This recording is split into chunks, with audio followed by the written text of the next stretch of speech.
remember, sir.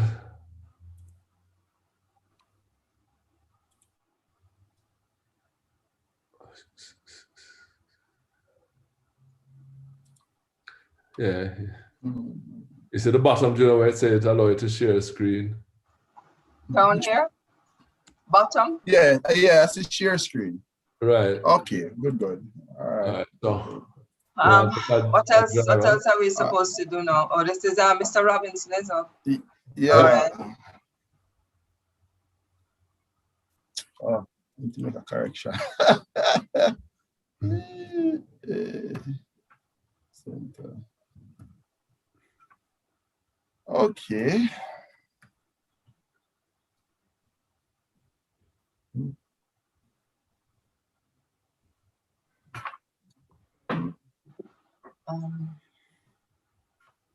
Are we to try to do the YouTube thing? Yep, that's the usual. It's done. It's up. Done. So what I must do now? Well, you should have it somewhere. Fabian and Diallo should be monitoring the questions from the chat on the YouTube. So the YouTube is up and running. But let them monitor the questions from the YouTube. Chat on the, yeah. And I can try for the chat because I don't want to confuse myself. Yeah, don't. No. All right.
You want to? You can take your. You can stop sharing your screen for me, please. Okay, all right. Thank you. Okay, you want me to try and share my screen? Oh yes, Ophelia are there. Great. Ophelia is in where? Yes, at the top of the screen. Right. Okay. I think Ophelia. Okay. Oh, I see you, Ophelia. Yeah. All right, there you go. So let me just go down to a slide that has a video. And check and see if it plays. All right. Because I think I would have to.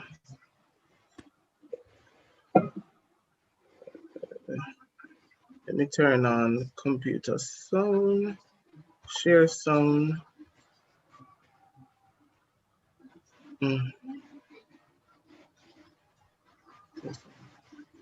Hold on.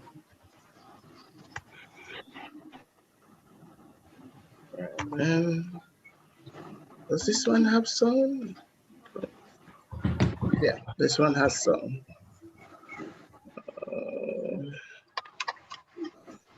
There is start slideshow. Current slide. Presenter view. Does it show on your screen that I'm in presenter view? It doesn't. No, it doesn't have presenter view there. It, Okay, it's the so it regular just presenter shows, screen. it only shows pendulum exercise, right? Yeah. Correct. Okay. And then, are you hearing the video now? The aim of the pendulum exercise is Here to you mobilize. see some legs of some female. Oh, there she is. Arm swinging.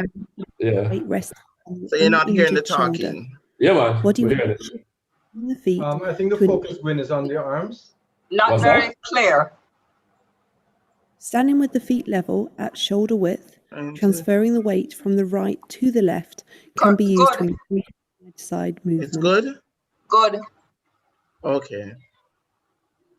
All right, so let me stop sharing then. Yeah. Give us.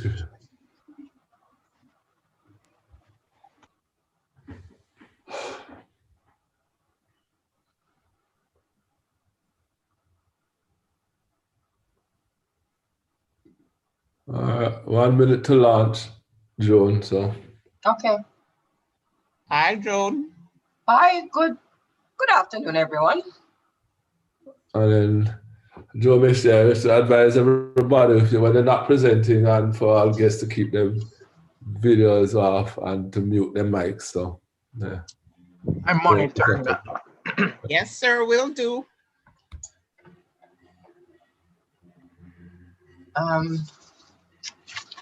Questions to the chat box.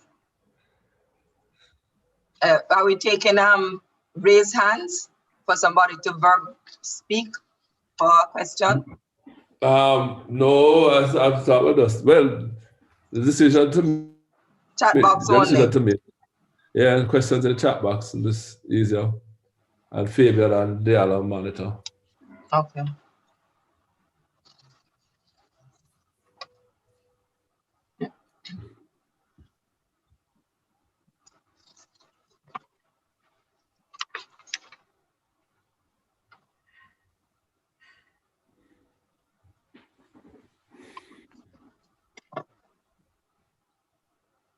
Here comes Jeans.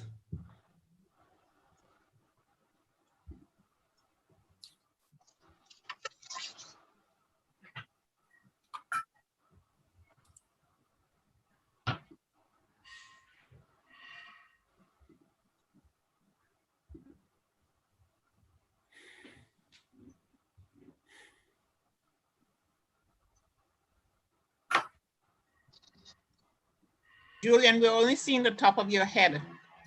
Oh. You gotta bring it down a little bit more. All right. All right. Yeah, it's a better profile. Starting on time? Well, it's 2 o'clock. Robala. Yes, wait. yes, here. You want to wait 5 more minutes? All right, you're called on. Your mother here. All right, yes.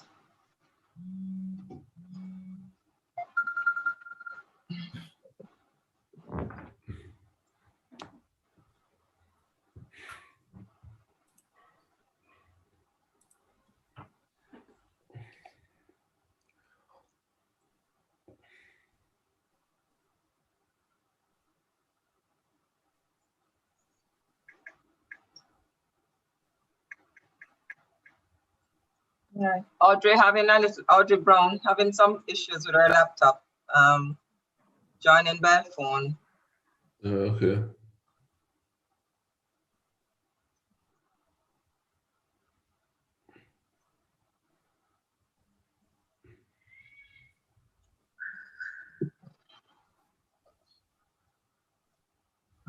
2 minutes to go.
Okay.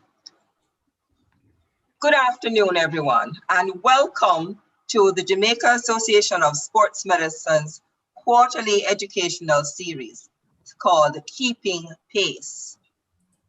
Over the last year coming in, it's a year since March 10, 2020 to March 10, 2021, COVID-19 has inundated our lives and our sporting activities were pulled to a halt.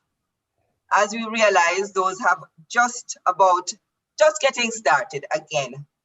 And we realize that our athletes who have been doing some work in terms of training, but maybe not as often as they would have liked to, or as hard as they would have liked to because of the uncertainty of what was coming forward for them in terms of ensuring that they could attend various events, would have had to think in terms of a gradual move forward, looking forward to the resumption of all of their regular activities. And we are seeing now that some activities have been able to start.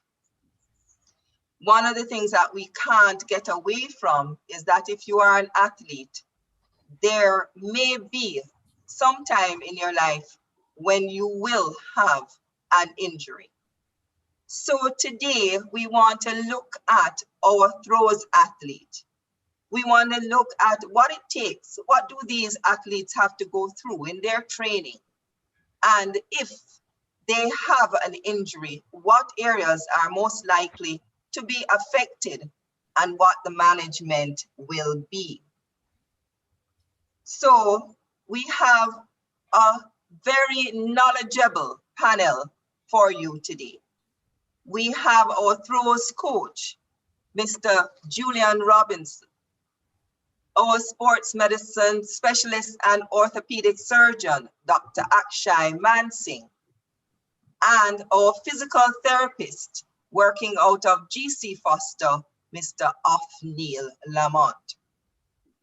So we are really looking forward to hearing all of what they have to say and to ensure that if there are areas that we are not so familiar with, that this session will allow us the opportunity to ask questions and to become more informed. Just to have a little bit of a protocol, we are asking please for all persons logged into our webinar today to ensure that their videos are off and their mics are muted. All questions should be posted to the chat. We also have this time, we are doing live streaming. So there is a YouTube channel that you can also log into and you can put your comments and your questions there as well. We will try our best to pull and answer as many of those questions as possible throughout our evening's presentation. As is our usual, we would like to start by asking a bit of blessing on our presentations and our presenters today. So I would like to now invite Mrs. Audrey Brown to provide us with the invocation.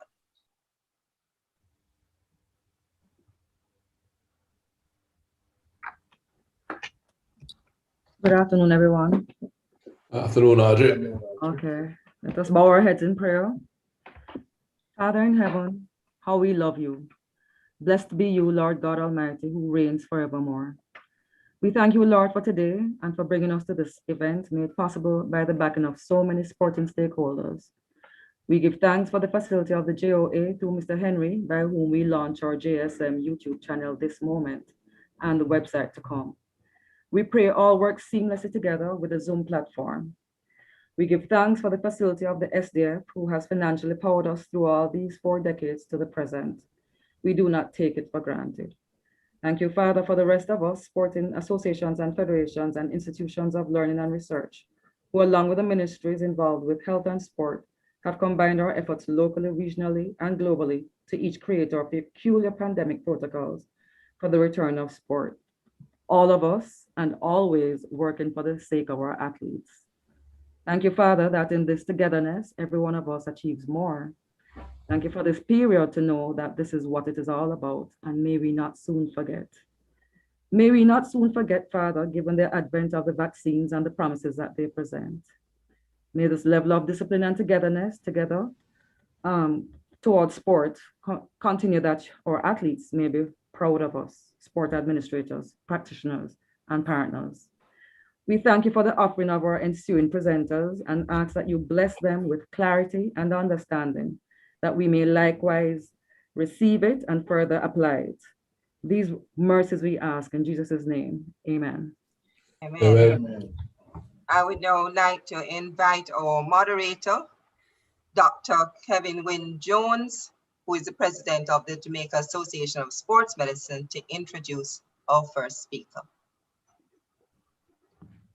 Thank you, Joan, and good afternoon to everybody there present with us on Zoom, and for those of us present with us on the YouTube channel. Our first speaker, well, I should say this should need no introduction, but I will introduce him anyway. A Jamaican, attended Calabar High School and actually competed for Calabar in his youth years, won many a medal at champs in the throwing events, both shot and discus. From there, he went on to the University of the West Indies, where he was a man of science, actually had a bachelor's in mathematics, and then went on to do engineering at down in Trinidad. I say as a Bachelor of Science, electrical engineering, and he went on to do his master's in engineering at the University of the West Indies, Mona. So his background is really that he's really an engineer at heart and at training, but athlete at heart, you know. And in 2004, I know he started volunteer coaching at Calabar. You know, a lot of people think he got paid, but he's volunteered at Calabar since 2004 till present. And from there, he has produced many champions at the national level, both at the Boys and Girls Championships and at the national championships. And they have gone on to become medal winners in regional competitions at Carifta and CAC Games, and international competitions at World Championships, World Juniors and World Youth Championships, and in fact produced the first medalist, the first throwing medalist at the World Youth Championships, and also the first youth gold medalist in throws at the World Youth and at the World Junior Championships. While all of this while still having a full-time job at first at Digicel and then subsequently at the Caribbean Maritime Institute. The latter we won't hold against him because we know that he does good work there. Currently still coaching at Calabar. In about 2015, he started coaching at UWI. And from there, he has launched the careers of many of our senior athletes who have gone on to win our first global medals at international competitions like the Commonwealth Games and the World Championships. And he continues to do so, and has, from this platform, has traveled with many teams, both at the junior level. We have traveled together a couple of times for Carifta, and at the senior level at World Championships, where he has continued to guide his charges towards performing well for Jamaica. So it's by it. Oh, and also on the coaching level, he has actually achieved the highest level in coaching proficiency from the IWF, now the World Athletics, in throwing. He's a level 5 IWF coach, which is the highest level, if you don't know, in the coaching fraternity in terms of from the IWF side. So obviously well qualified both from a technical point of view and from a coaching point of view to give us advice on how we prepare our throwing athletes for competition and beyond. So I'd like to welcome and give thanks to a coach and friend, Mr. Julian Leonard Robinson, not Jay. We know Jay works. So Julian Leonard Robinson, make sure we remember that. So Julian, over to you. Thank you, Doc. Thank you. Good afternoon, everybody. It is indeed a pleasure to present here. Interestingly, I have learned a lot from medical professionals over the years. And there's a part of me that is wondering if the information that I'm going to bring is somewhat redundant to you people, because over the years and up to the present, I've realized that to properly prepare an athlete, you have to give considerations to certain ancillary exercises which help to keep the athlete healthy. And I know keeping the athlete healthy is largely largely the job that most persons here in the audience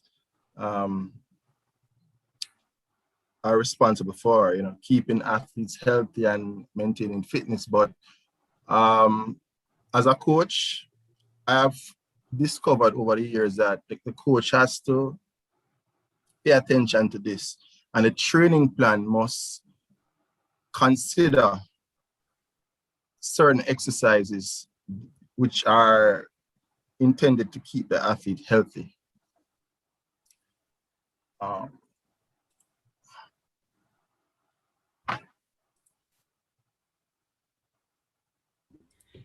All right, so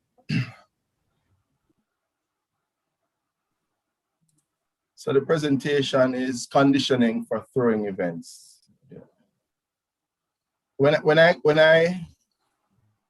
got the topic from Doc, I wondered how I should present. I wondered if I should focus more on technique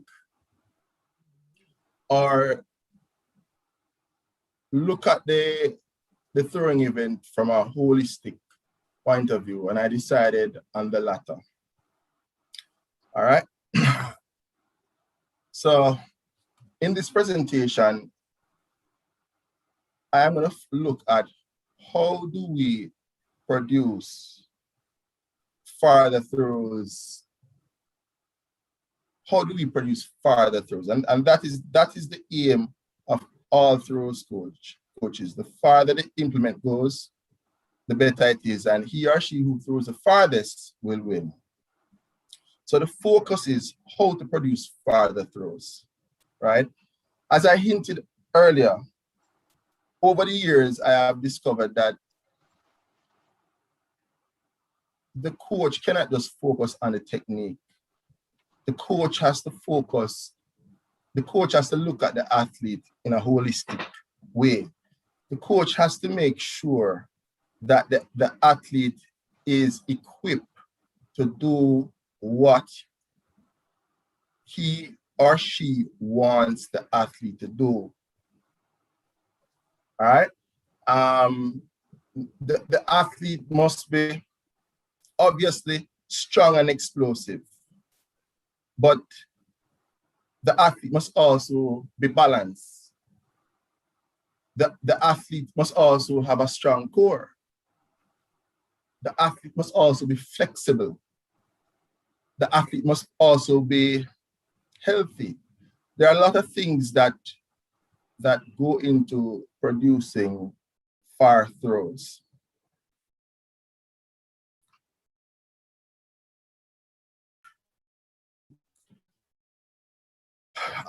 Well, Doc gave you my background, and I've already said that my journey has been heavily influenced by medical professionals. I want to take time out here to recognize a few of them, persons who have helped me along the way. First, I want to thank Dr. Gwyn Jones. I also want to thank Dr. Karen Julius, Debbie Calendar. You know, those are some persons who have sat down with me over the years and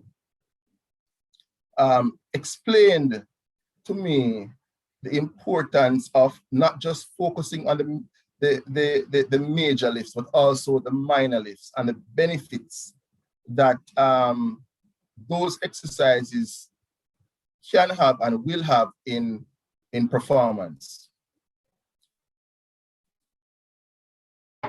As Doc said, my background is in engineering, and I see the development of an athlete as a multiple input, multiple output control system, right? The outputs that are desired are far throws, and you want the athlete to be healthy. Those are some of the outputs that come to my mind readily, right? The coach and the athlete want far throws, but at the end of the day, the athlete and the coach want the athlete to be healthy, right? And I have found over the years that the coach needs to take into consideration many things to ensure that far throws happen and the athlete is healthy. Again, I see the athlete as a system like this because there are many things that the coach will have to consider to produce the desired performance. Many things. And along the way, athletes get injured, they get sick, and all of those things need to be managed to produce farther throws. And so that is why I liken it to a control system, a multiple input, multiple output control system. We desire far throws, but we also desire the athlete to be injured. And along the way, there are disturbances such as injuries, sickness, and those disturbances are going to have to be managed to get the desired output.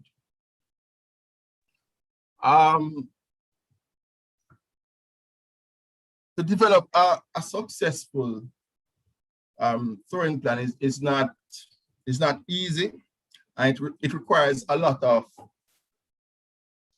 considerations. And even after you have put in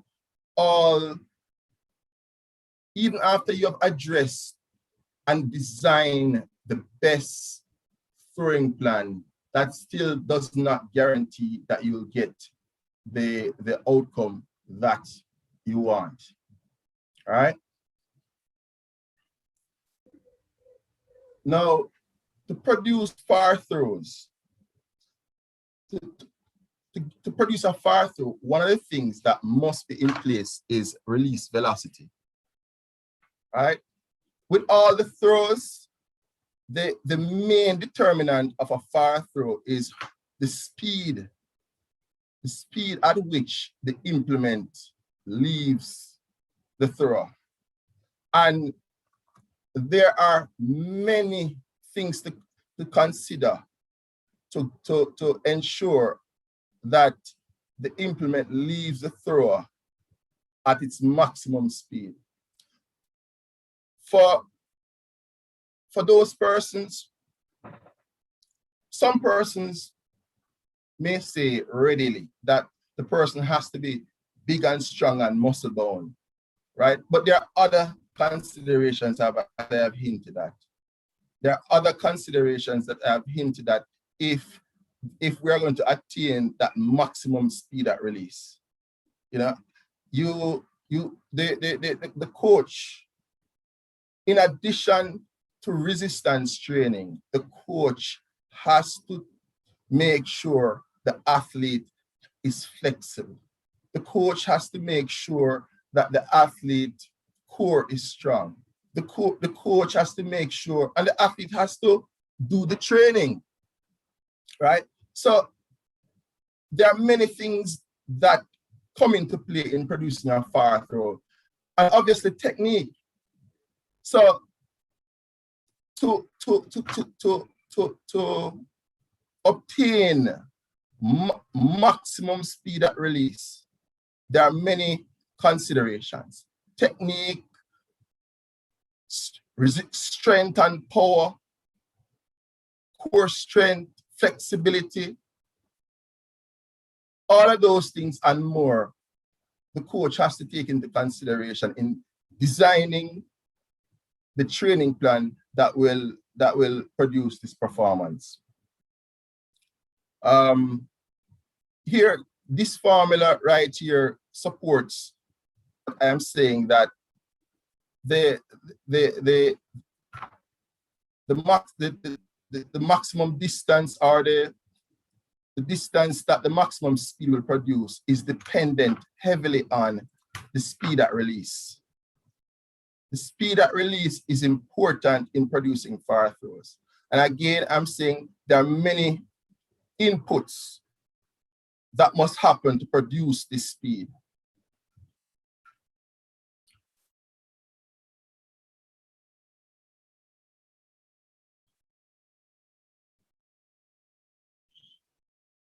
All right, so as I have said, to produce the maximum speed at release, we need to consider technique.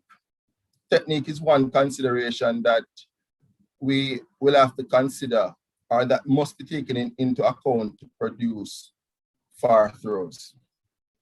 And as we go through this presentation, my emphasis will be looking at the inputs that must be in place to produce, or to make it likely that you will get far throws, right? To get far throws, in some events, the velocity is important, but also the aerodynamic property of the implements. For example, the discus and the javelin, those events are impacted by aerodynamics.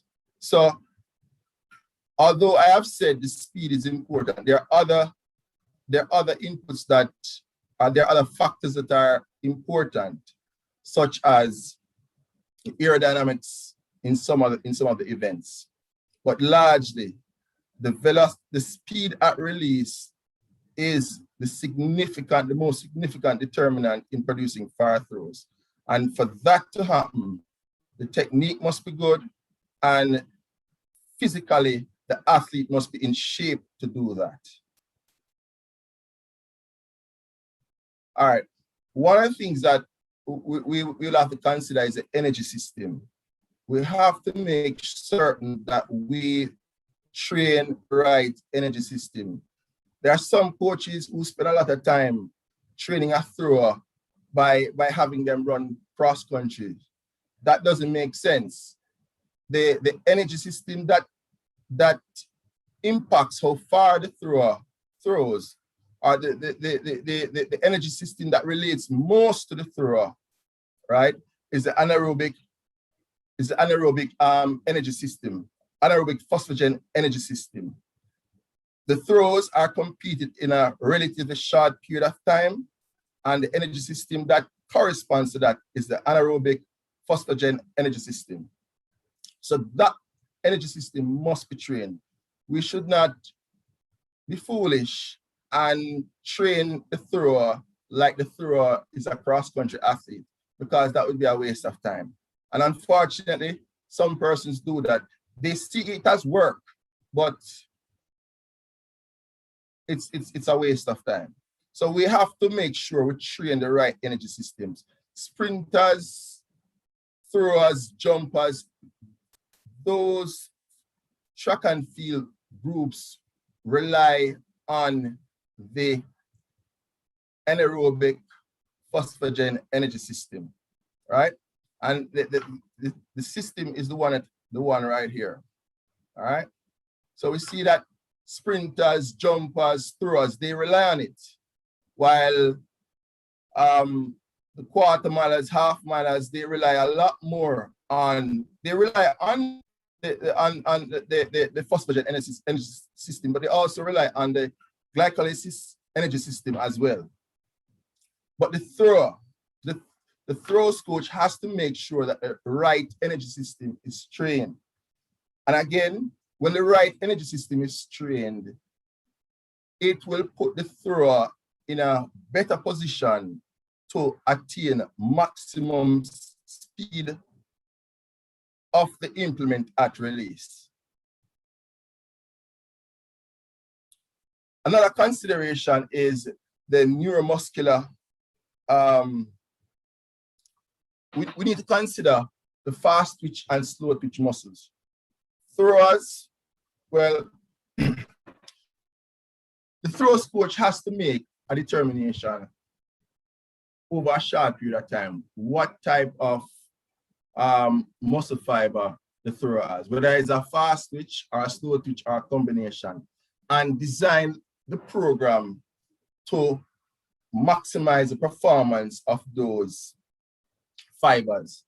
So for example, if the thrower, if the throws coach assesses the thrower and realizes that the thrower is getting stronger from doing low reps, then that is an indication that the thrower is likely to have a significant amount of fast twitch muscles.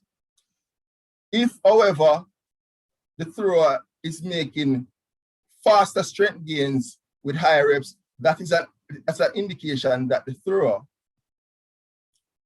is likely to have more slow twitch or a combination of slow twitch and fast twitch muscles. So the throws coach has to consider or determine what type of fiber the thrower has and design the program in such a way to maximize performance, to ensure that, or to get maximum strength gains from that athlete. And obviously, the stronger the athlete, the more likely it is for the athlete to produce maximum speed at release, right? So again, I'm saying the throws, again, I'm saying a lot of things must be taken into consideration to produce further throws, right? We have to consider the energy system. We also have to consider whether or not the athlete has fast twitch or slow twitch muscles, and design the program to maximize the performance of those muscles. When those muscle performances are maximized, then it adds to producing further throws.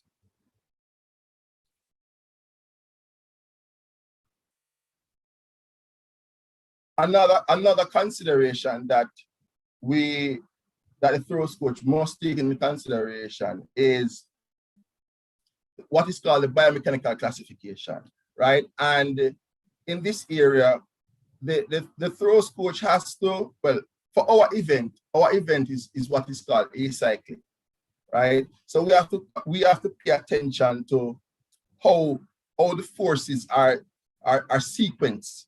And we have to make sure we choose exercises that imitate the sequence of the throws movement, right? Why? Well, again, the aim is to produce further throws. And when we choose exercises that imitate in a significant way how the throw unfolds, it puts the thrower in a better position to throw farther, right? Another thing that we have to take into consideration in here is the flexibility of the athlete. Athletes who are flexible in throwing events are better able to generate maximum force. So in assessing the athlete and writing the program, the coach has to pay attention to flexibility. The coach must include workouts that maintain and improve the athlete's flexibility as the athlete lifts, because as the athlete lifts and gets strong, there is a tendency for the athlete to lose flexibility.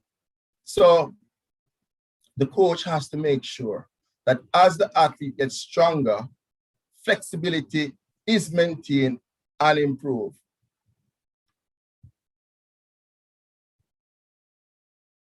The coach also has to train or has to consider the biomotor abilities. The coach has to consider how to develop strength, how to develop speed, endurance, coordination, and flexibility. All these things need to be taken into consideration in the program. When these abilities are enhanced or are maximized, they allow for farther throws. And again, remember, when to obtain far throws, the release velocity must be maximized. Generally, he or she who has the greatest release velocity will throw the farthest. So we have to look at the inputs that can improve the maximum velocity. And one of them that we have to consider is the biomotor abilities. We have to train them.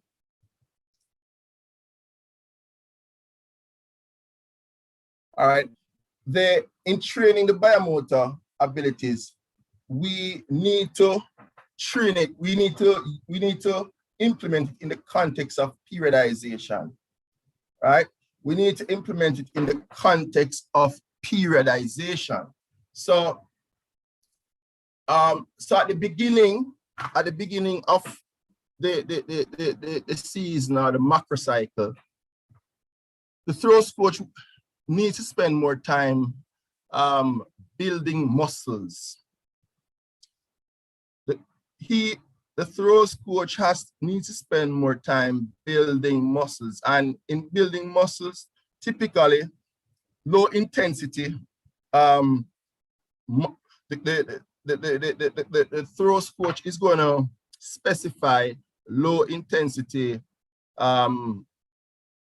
lifting, but high volume, right? The throws coach, even though it is not yet the competitive period, the throws coach has to pay attention to speed. Speed, there needs to be speed work. However, the greater emphasis is going to be strength or hypertrophy. Right? So the throws coach has to make sure that in the preparation phase, significant work is done by the athlete in getting stronger and building muscles, right? And even in that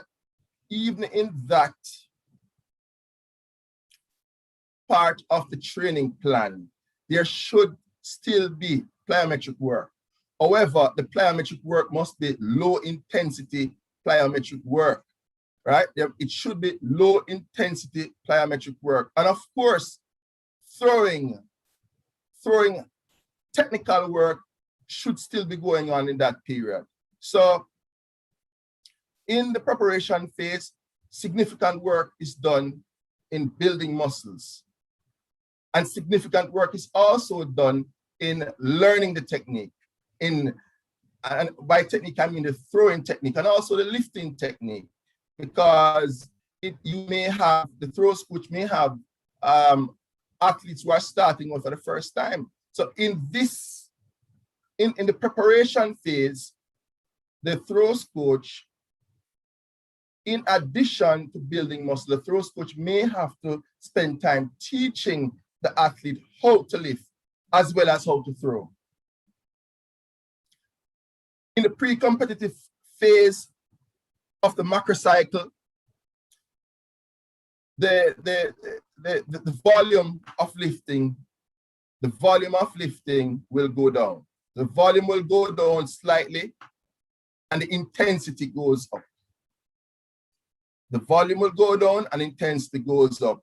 Again, speed is worked on, plyometric work is done, but the intensity here now, in terms of plyometric, the intensity work goes up, but not to the level of what it is going to be in the competitive or the competition period of the macro cycle. Throwing is still done. Technique is still being taught, right? More technique is being taught, less lifting is being done, but still significant lifting is done in the pre-competition phase of the program. And in the competitive phase, this is where we have our target mate. The volume of lifting goes down significantly. The intensity goes up. More speed work is done. Higher intensity plyometric work is done. We're still doing drill, and we're doing more competition throws. Let me pause just to again make the point. Let me pause here to again make the point. All of this, all of what we are doing is preparing the thrower to maximize release velocity. All of these things need to be done in a strategic, synergistic way to produce farther throws. If this is not done, then the athlete is less likely to produce farther throws. 5 minutes.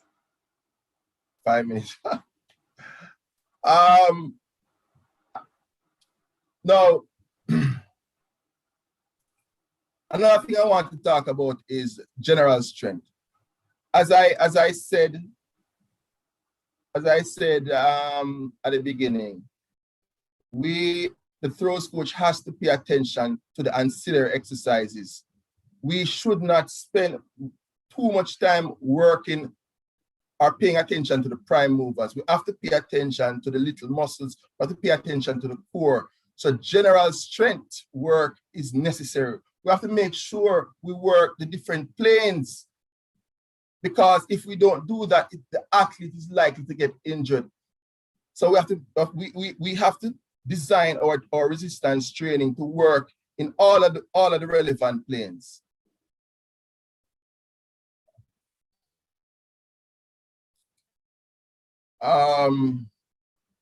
So here are some typical exercises that we do. These exercises here generally work the core.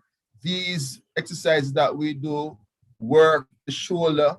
And, again, I initially when I started to coach the throws, I did not pay attention to these. But after having athletes dislocate shoulder, I realized the importance of these exercises. So they are important again in producing farther throws. Flexibility is important, and there are many exercises that the throws coach can utilize to produce flexibility. For example, we can do stepping over hurdle. That when you step over the hurdle, it makes the hip more flexible, and it is very important in producing farther throws. A lot of the force that the legs generate, if the hip is not flexible enough, the thrower is not able to channel the force into the implement. So we have to pay attention to flexibility, particularly in this case, hip flexibility.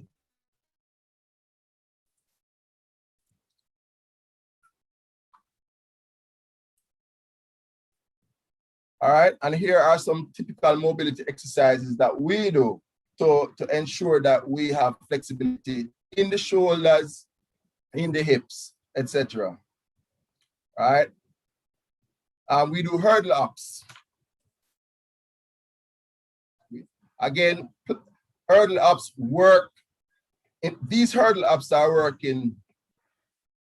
These hurdle ups are helping the thrower to develop explosive power in the legs. And those are some exercises that we do. Right, we also do box jumps. Right, again, these exercises are intended to develop the power in the legs. And when we have good power in the legs, it maximizes release velocity, or it helps to maximize release velocity. And here are some exercises that we typically do in the early part of the season: star jumps, top jumps, and in the competitive period, we do hurdle ups, box jumps. All right, in developing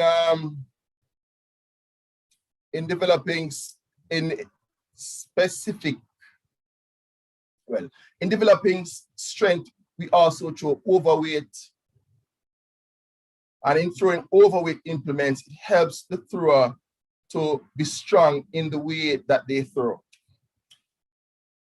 We also have to pay attention to technique, as I said, to maximize the delivery speed of the implement. The technique must be on point or close to on point. And here we have some typical exercises, prime moving exercises in this column that we do. And in this column, these are the typical ancillary exercises that we do. We do split jerk.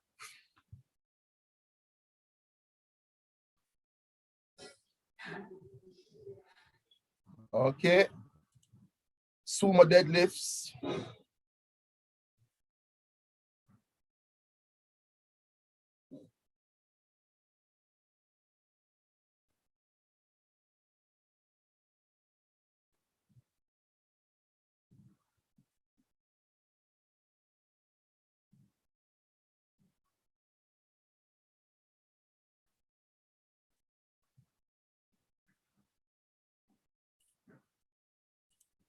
We do snatch.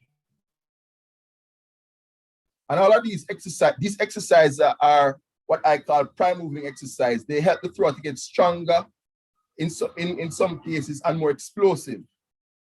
Bench press.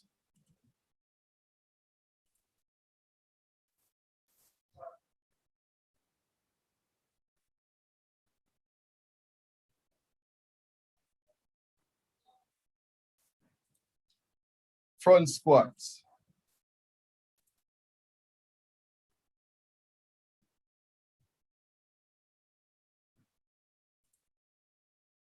Back squat. All of these exercises help. These exercises help the thrower to get stronger, and a stronger thrower is better able to produce further throws. Power clean.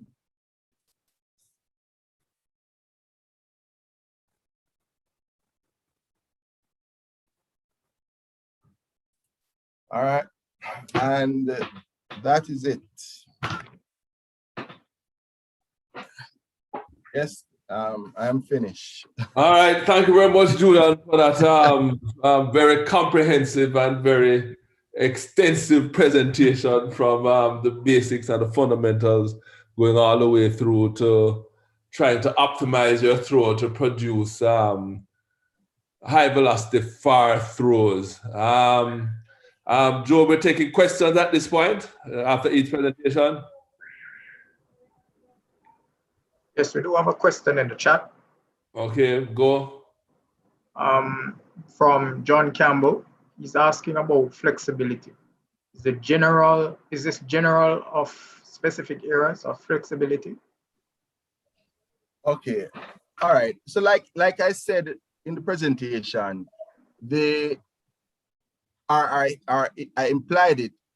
We use periodization, and so in the preparation phase, we would do general stretching, but as we move along in the macro cycle, we start to do or pay attention to exercises that help the thrower. For example, we will do a lot more hurdle work and hip mobility work as we move towards the competition period. So the periodization takes into consideration general work and specific work. As we get close to the competition period, we do more specific work. But throughout, there is flexibility work. Okay, I have a question, sir. In your experience, would you say that flexibility is one of the greatest, or lack of, one of the greatest hindrance for the throwers? All right, so it depends on the throw. So for the javelin event and the discus event, flexibility is very important. When you lack it, it can be the difference between you being an elite thrower and you just being an ordinary thrower, right? Flexibility in the shoulder is very important for the javelin thrower, and in the hips, flexibility is important for both the javelin thrower and the discus thrower. And when there is not good flexibility in the hip, the thrower is not going to maximize their potential. They are not going to throw as far as they could if they're not flexible. And even though I have some athletes who are having flexibility issues, to do well in any discipline, you have to be disciplined.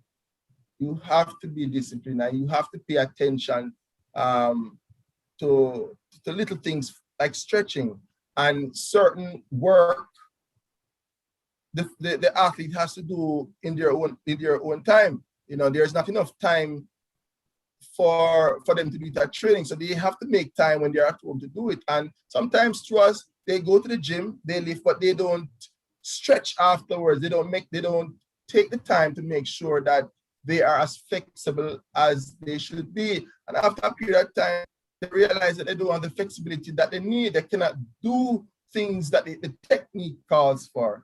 And also, not only does flexibility affect performance, but it also makes them more injury prone. They have back issues. They break down more often than those athletes who are flexible. So flexibility is very important, but more so in the javelin and in the discus. In the shot put, most of the athletes are muscle bound and bulky, and they can get away with poor flexibility. But in the throws, in the discus and the javelin, flexibility is very important because it plays a part in increasing the release velocity. A significant part, I should say. Yeah. Question, Julian. Psychological preparation for that one. Are you directly involved? Do you see the need to probably get somebody to help with that? I mean, how does that? How do you help prepare athletes psychologically for competition? Okay. Of course, psychological preparation is very important. As I have hinted, a lot of these things I'm learning on the job. And as I get deeper into track and field, I realize the importance of psychological preparation. It is important.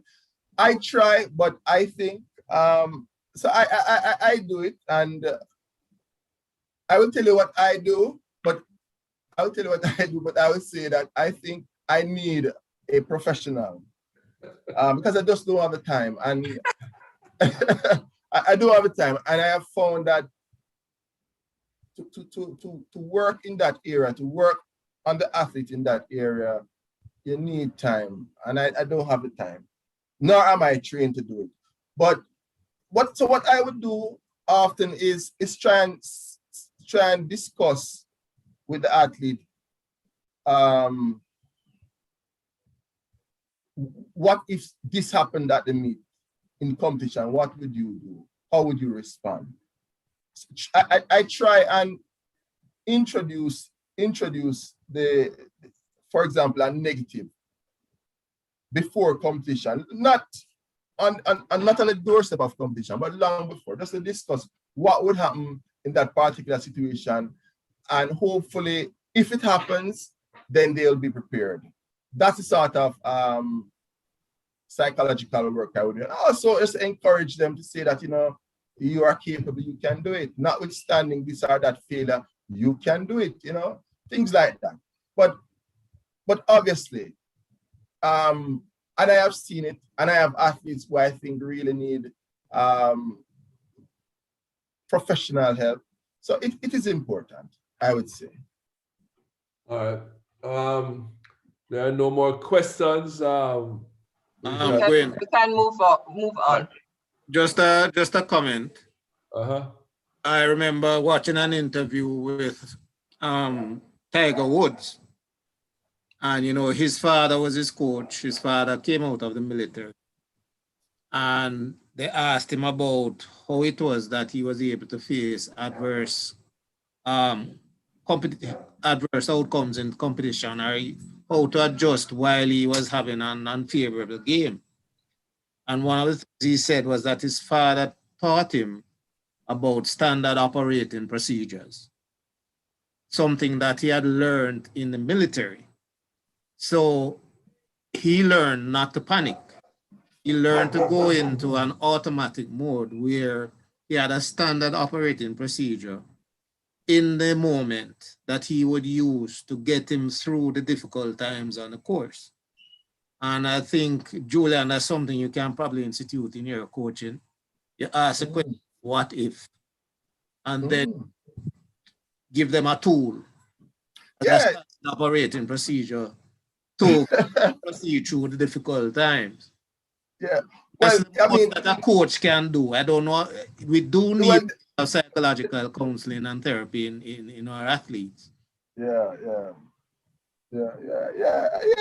Well, you see, that's what I try to do. Present the problem before it happens and discuss it. And hopefully, if it happens, they will have ideas. But you're right. You know, this is something that, I don't do it regularly, but if I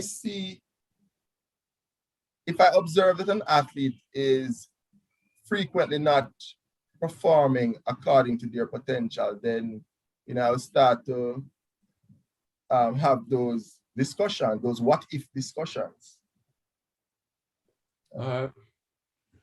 Okay, thank you very much, Julian. Looking forward for future presentations. We'll contact you. All right, Doc. Have a good day, and thanks for having me, guys. Yeah, man. Cool. All right, our second presenter, again, well, needs no introduction.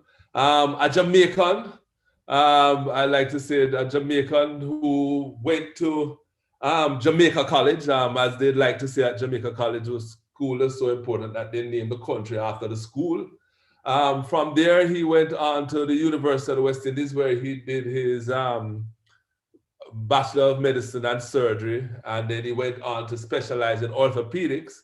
From there, he did a Masters in Sports Medicine out of Australia, and had gone on to be a consultant lecturer and consultant orthopedic surgeon at the University Hospital of the West Indies, where he is currently employed and is, since 2017, became the Dean of the Faculty of Sport, which was inaugurated in 2017, and Dr. Mansing was the inaugural head of that department and continues to do so.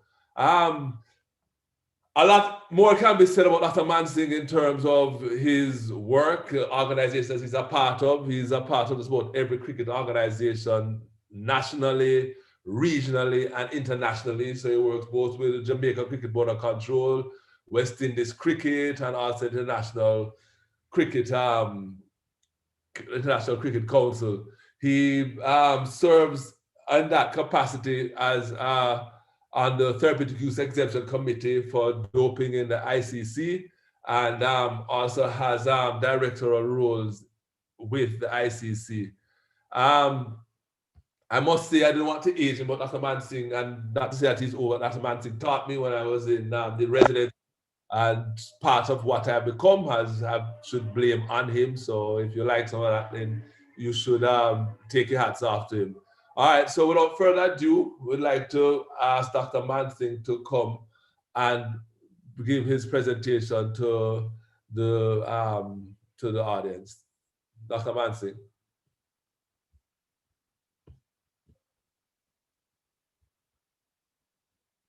Thank you very much, Gwyn. I presume I can be heard. Yes, you can. And the presentation is that being shared at this point? Yes, it is. It's just that I'm not seeing the slideshow. I'm just seeing the overall. Oh, you hit did you start the slideshow? I've started the slideshow here, but for some reason it's not going on. So just give it a second. Okay. I assume that it'll take a change. There we go. Oh, Are you seeing that now? Yes, sir. Perfect. Thank you so much. Well, thank you so much for having me, Gwyn. And of course, happy to be home at Jamaica Association of Sports Medicine, which likewise has led to my own development in a massive way. The discussion for today, the title was a bit complicated, so I just simplified it to overhead throwing injuries. And I put it that way because even though it spoke about surgical management, I think we need to have a bit of a look at what causes these injuries to understand what the management entails and what the surgery entails. And we'll start off by the ultimate in throwing injuries, if I could say so, or the overhead throwing injuries, and that is throwing of a ball. And I say that notwithstanding that we just had a very eminent throwing coach before us. But those forms of throwing, especially javelins and so on, have slightly different biomechanics and different pressures on the shoulder, which is what the main focus of today's topic is.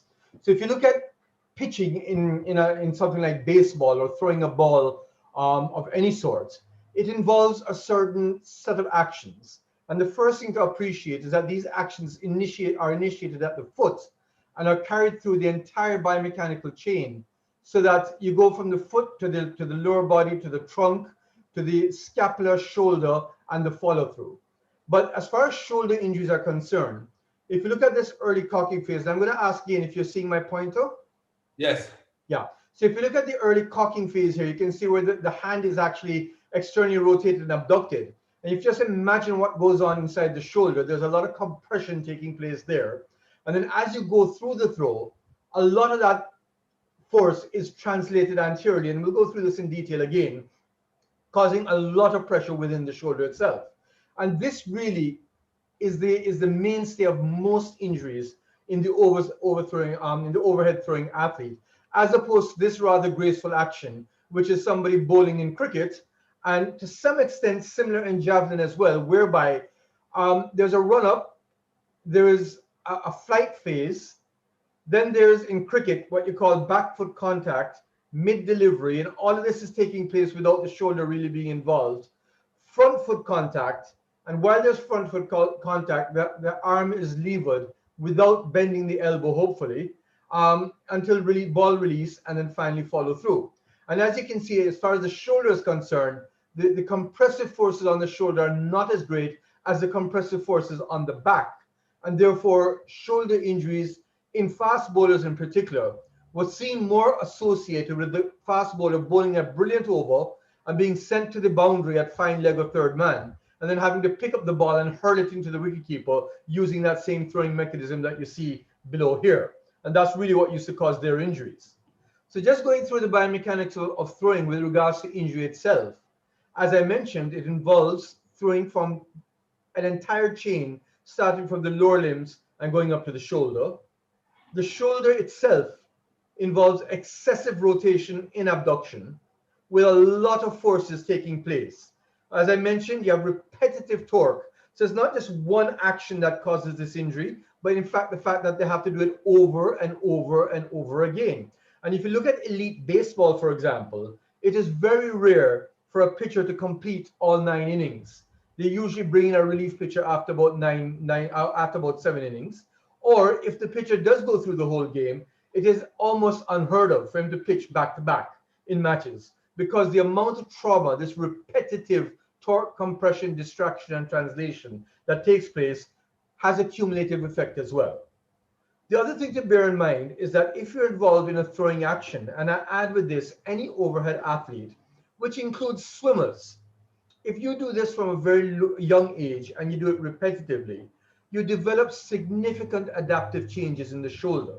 So we've seen in young swimmers, for example, who start at the age of 6, 7, that when they actually go into skeletal maturity, they have developed external rotation or extroversion of their humerus to accommodate the movement of the shoulder.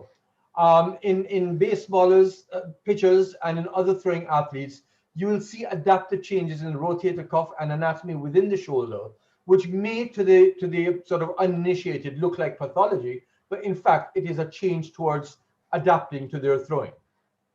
So unfortunately, I wasn't going to put the word anatomy there because that tends to turn off everybody, but we do need to get a basic idea of what we're talking about. And these three diagrams here are simply looking at the rotator cuff muscles from behind here and from in front here. So the supraspinatus and infraspinatus teres minor attaching to the greater tuberosity, with the subscapularis going to the lesser tuberosity. These rotator cuff muscles' job is to centralize that humerus within this glenoid here. So when you look spot on into the shoulder itself, you've got a very shallow glenoid. But if you see the light blue lining there, that's the labrum, which is a very thin band, which probably gives more proprioceptive feedback than it does mechanical feedback. And then there are dynamic structures, inclusive of the long head of the biceps, which you see coming off here, anchored into the labrum. And we're going to see live examples of that on arthroscopy. And then you've got a capsule going right around. And that capsule has thickenings all over called ligaments. And this capsule, along with all of these dynamic structures, keep that humerus centered in the glenoid when all these actions are taking place. But when you're throwing, there are a lot of compressive shear forces taking place on the rotator cuff muscle, which are all along here, all along the side here, on the capsule and labrum, which is all of this structure here, so that when the head of the humerus here fits inside this area, it's almost like a cupping effect by this capsule and the labrum. And then the long head of the biceps that you see coming across here and going down through the rotator cuff and down to the arm to join the short head to form the biceps muscle, that itself, from its anchor here going across, has a dynamic stabilizing effect, trying to keep this humerus centered inside of the glenoid. As I mentioned, there are thickenings all along, which are called glenohumeral ligaments. And once again, we'll see them in action. Now, what I'm going to do is quickly go into an arthroscopic view of what we see when we go into a shoulder to put things into perspective. So as you can see here, you've got the glenoid, and we had at the start, let me just start again to show you the glenoid and the head of the humerus here. So this is the glenoid, the head of the humerus. And what we're going to look at is the front of the glenoid itself. You will see the labrum right across here, a small buffer, and we'll get a better view of it in a second. This is the head of the biceps, long head of the biceps, being attached to the labrum down towards the glenoid. We're going to have a look at that. I've actually got it in a bit of slow motion. So you can see the entire complex here. Glenoid inside here, the head which fits inside the glenoid.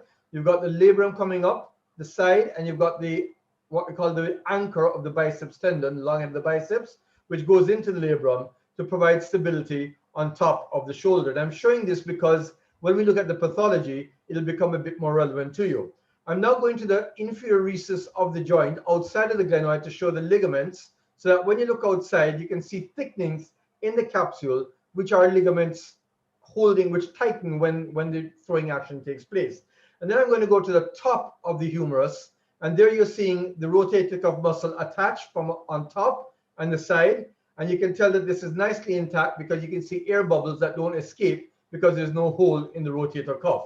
And so this is the rotator cuff attaching, and we come back to the front again into the glenoid, where you see the subscapularis muscle, you see the capsule behind it, all of that shiny stuff, and that is all which keeps this humerus inside of the glenoid. I point that out because in the hip, you have a very deep acetabulum. For the shoulder, it's a very shallow glenoid to allow more ranges of motion. But to do that, you need to have other dynamic structures which are keeping it in place. And if that made any sort of sense, I'm just going to quickly go on top of that supraspinatus now into the subacromial space, just to point out that on top you've got the supraspinatus muscle here, below which is all of the structures that I showed you. And then you've got your acromion on top, and this is called the subacromial space. Now, this is not what the focus of today's talk is. It's more inside the joint itself. And if you look at the pathophysiology, as I mentioned, it's a chronic, repetitive microtrauma to the shoulder, to the contents of the glenohumeral joint. And this chronic microtrauma actually leads to tearing of the posterior capsule. Every time you cock up the throw and then you actually release the ball, you're putting micro tears in the posterior capsule, to which the body responds by doing some sort of healing and scarring. And ultimately that leads to what's called a stiff posterior capsule.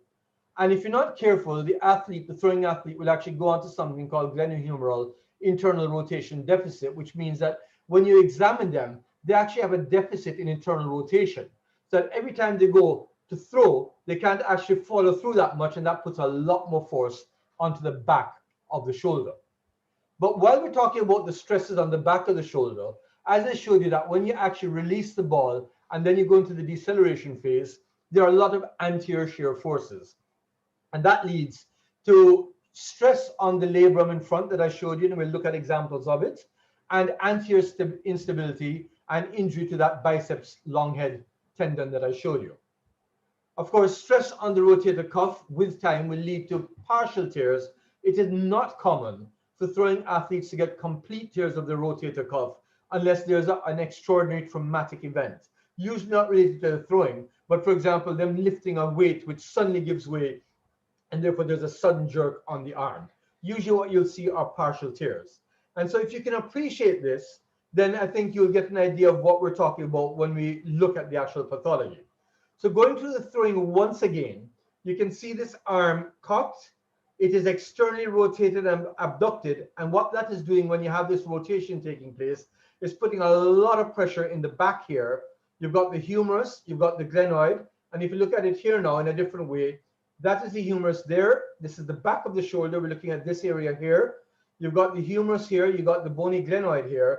But a lot of pressure taking place on all those posterior structures, which include the rotator cuff muscles, the capsule, the labrum, and the biceps head itself.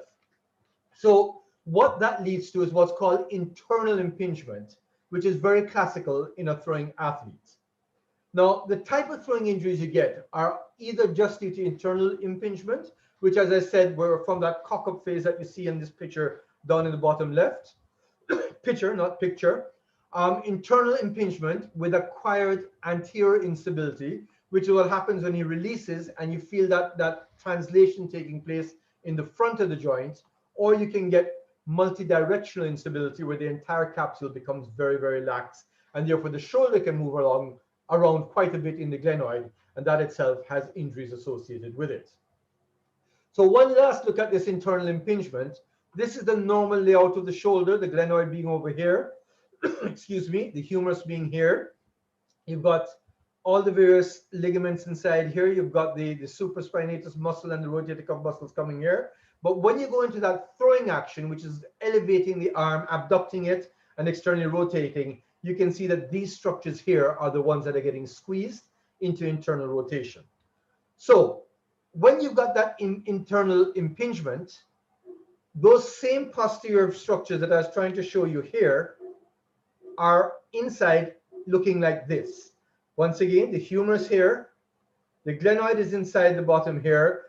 These are the soft tissue, the supraspinatus, which has got a partial tear, which is what I was telling you, that with repetitive compression of this humerus onto these structures in the back, the supraspinatus gets a partial tear, the biceps tendon is right there, and this is just showing debriding after surgery, where we cleaned up this area and got rid of the pain generator. But just trying to give you an example of what that posterior impingement is. And then, of course, as I mentioned before, in the front, you'll get the traction on the biceps anchor, superior labral tears, which are in the anterior posterior direction, and various other injuries, including rotator cuff injuries. So let's see if we can put some sense into all that I've said up to now. I'd mentioned the internal instability already and showed you what happens in those posterior structures. When you have the anterior damage, what you're looking now is the front of the shoulder. What you end up is pressure on the labrum here. So once again, putting it in perspective, the head of the humerus here, this is all the glenoid, and this is the labrum, whose job is to prevent this humerus from dislocating anteriorly. Now, as you can see, it's a mismatch. This is very thin, this is massive. And therefore, what this really does is provides proprioception so that the capsule behind it can tighten, the rotator cuff muscles can tighten, and the biceps tendon can contract to keep this humerus head in check here. And let's have a look at what that looks like. So this is the humerus again, and what you're seeing is the labrum in front with the tear right there, which is caused by the humeral head pushing against this structure and ultimately causing a tear there. And as you can see, there's a small tear there, but when we actually probe it a bit deeper, you see that this tear is actually far more extensive. And so what happens is that when this person is throwing, and you get the tear taking place underneath here,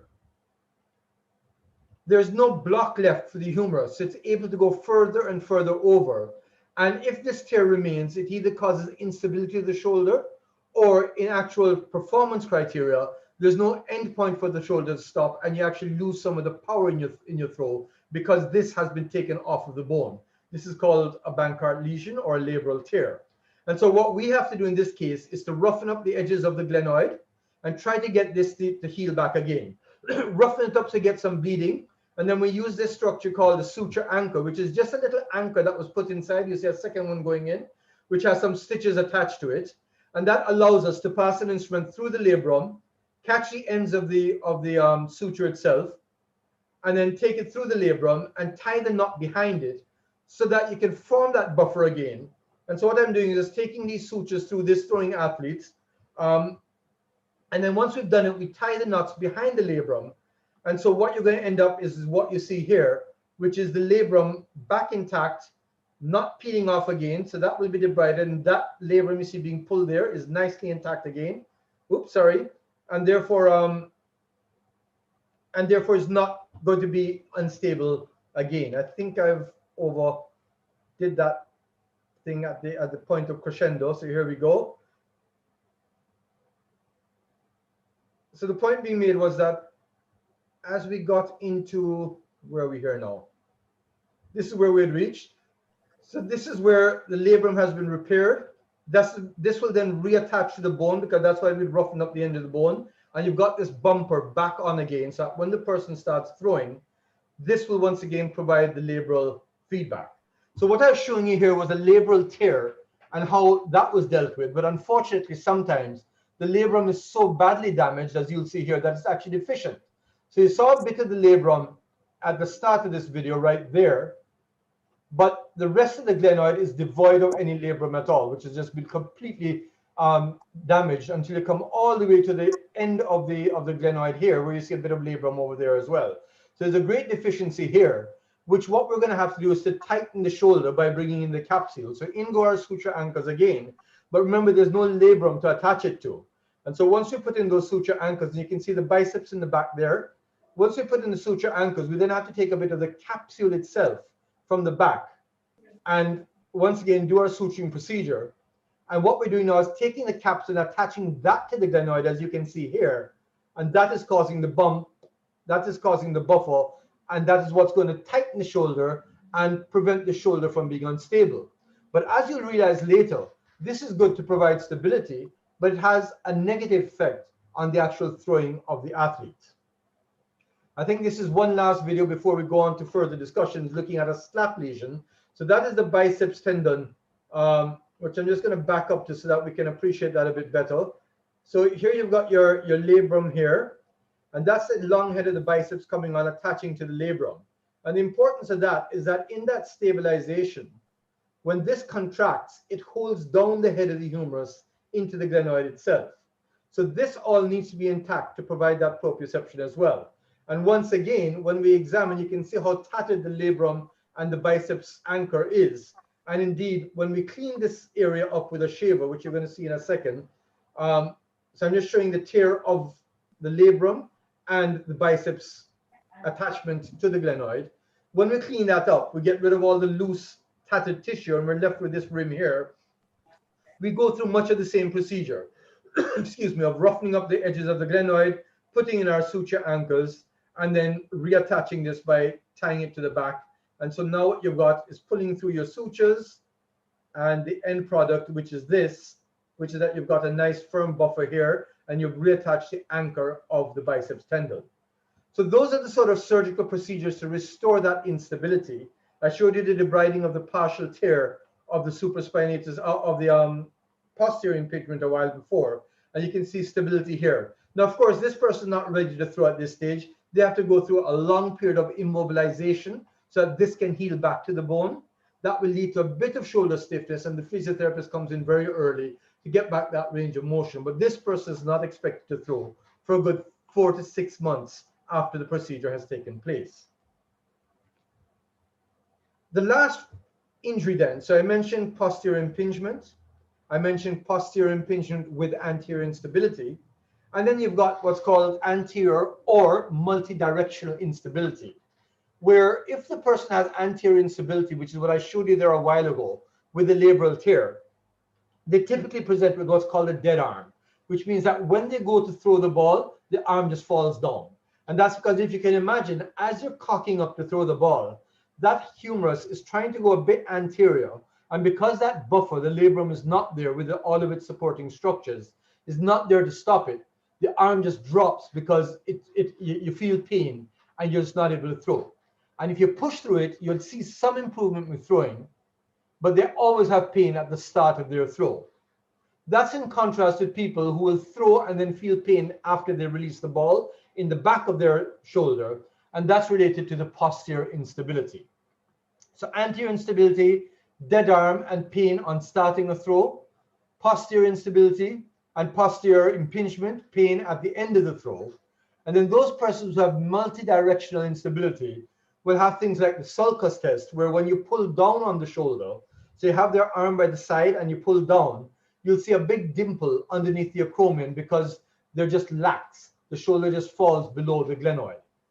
And of course, a positive apprehension test, which suggests that they're not very comfortable because instability in the shoulder gives them pain. So when examining such a person, it's not just the shoulder that you have to start with. As I mentioned before, the clinical test starts at the foot, and you have to actually take in the entire chain. So you have to look at lower body strength. You got to look at lower body flexibility. We heard our jumps coach Julian Robinson speak about that previously.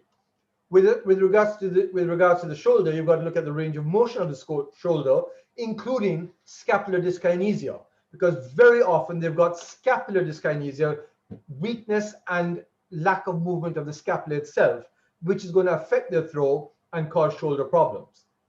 I mentioned the apprehension test and external impingement test, which are really not very common in the subtle changes that you see in the overthrowing athlete, overhead throwing, but certainly the posterior impingement sign, which is seen as part of what we call the 3-pack tests.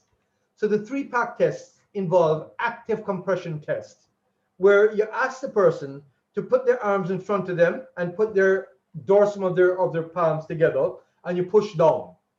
This is also called the O'Brien's test. And when you push down on their arms, they will feel pain in the shoulder. And this does not tell you what the pathology is. It simply tells you that there's something going on inside the throwing arm, the throwing shoulder. It will not distinguish posterior impingement from the other two. When the dorsum of the arm is turned this way, they will feel pain. But if you ask them to put their palms together, in other words, to externally rotate their arm, that pain will go away. And that's typical of shoulder pain in the throwing athlete due to something going on inside, either with posterior impingement, rotator cuff problems, or labral tears. The throwing test that I was alluding to is getting the person to get into a throw, and you actually get them to lead with their contralateral foot. And in the middle of their throw, you stop it. And as you stop them in the throwing motion, you notice that one hand is on the back of the shoulder. They will feel pain right in that area because at this point, you're pushing posteriorly. You're compressing those posterior structures, and they will feel pain in the posterior aspect, typical of posterior impingement.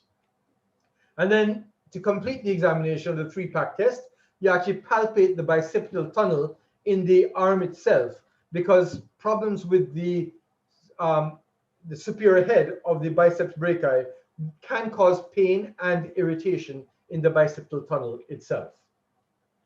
Now, when we're looking at treatment, here is the key, because the talk was really about surgical techniques, and yet I'm here to tell you that there are two things. Firstly, if you suspect that somebody has a problem with throwing and is having shoulder pain with it, please start physiotherapy before sending them for an MRI.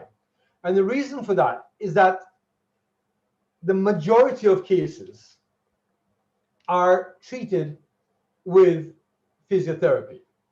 And over 90% of throwers with pain due to throwing will respond to a physiotherapy protocol, which involves examination of their entire chain, as I said before, and correction of anything that's not fully optimized from the leg trunk going straight up, but also stretching within the shoulder. And the amount of people we see with tightness in the shoulder who are either throwers or swimmers or tennis players or other people with overhead activities.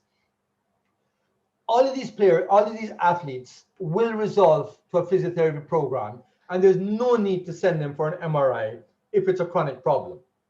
Secondly, as I mentioned at the start of the talk, there's so many adaptive changes that take place, which are inclusive of thickening of the rotator cuff, even some amount of wear and tear of the rotator cuff, thickening of the biceps tendon, some amount of laxity of the capsule, that you will do an MRI and see abnormalities that are really not abnormalities. So firstly, you can get what's called a false positive. And secondly, even if it shows you changes on the MRI, you still have to send them for physiotherapy. And that is because if they fall in that 10% that go on to surgery, then you can do all these lovely procedures that I showed you on video a while ago. But the problem is that you give them a good 6 to 9 months of non-operative treatment. And if you do have to operate on them, only about a third of them are ever going to get back to the level of throwing that they enjoyed before surgery. So really the surgery is to reduce the symptoms. It's not going to enhance their performance.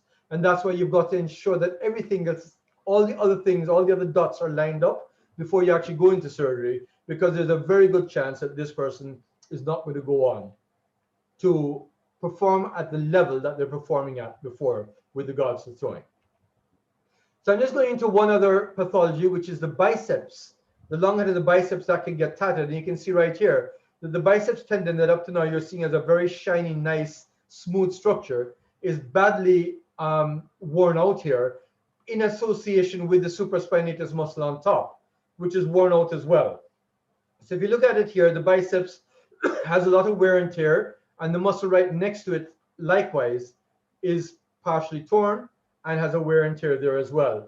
And more often than not, in the elite athlete, if the biceps is that badly worn, you actually have to end up doing a tenotomy, where we actually release the long head of the biceps here, completely release it so that it falls into the bicipital groove, and then you debride the rotator cuff muscle. And basically what you've done is you've taken away the long head of the biceps so that it does not compress posteriorly, it does not cause pain. And then because it's now gone free into the bicipital groove, we'll actually go into the bicipital groove and we will attach it at that level so that the biceps retains its strength. They don't end up with a sort of bulging biceps, but you removed it as a pain generator from the shoulder itself. And of course, you removed one of the stabilizers in the shoulder, but it's already worn out. And it's been shown that if you debride it in the elite throwing athlete, it's still going to cause pain. And so we actually do a tendon release. And so with that, hopefully, I've been able to demonstrate most of the pathology that takes place. So I'm going to end off by showing you what is a complete rotator cuff tear, since that's what part of the title was, alerting you that this is not typical in overthrowing athletes unless they have trauma in the gym or something of the sort. So here, once again, you're seeing the glenoid here, the humerus here. And if you remember, the rotator cuff is supposed to go on top and cover the humerus itself. When we look here, you can see the labrum intact, but immediately on top, you can see a tattered biceps tendon. But the rotator cuff that should be covering over here is not doing so at all. That's the tear right over there. And what we do in a case like this is, having identified it and seeing the big gap there, what you're actually seeing there is the subacromial space. So this rotator cuff muscle should actually be attached to the humerus on the right. And so when you see that big space there, what we end up doing is going into the subacromial space, cleaning up the bursa. So all this fluffy stuff you're seeing here is a bursa. We clean that up, and what we're seeing now is the torn rotator cuff here. This is the top where it's supposed to be attached. That is the head of the humerus and the glenoid inside. And of course, you're not supposed to see this from the subacromial space. And that's because, of course, he's got a tear there. And so having freshened up the edges of the muscles so that they'll attach to the bone, and we do that by using the shaver and just freshening them up, just sort of debriding the edges. We then debride the footprint here, which is where it's supposed to attach. And so now what we have to do is to see if we can get the rotator cuff to pull across. So I'm pulling on the rotator cuff, and this is where it's supposed to attach. And yes, we can see that the rotator cuff is able to come over there. And once we get this to heal, you can see you can no longer see the shoulder joint.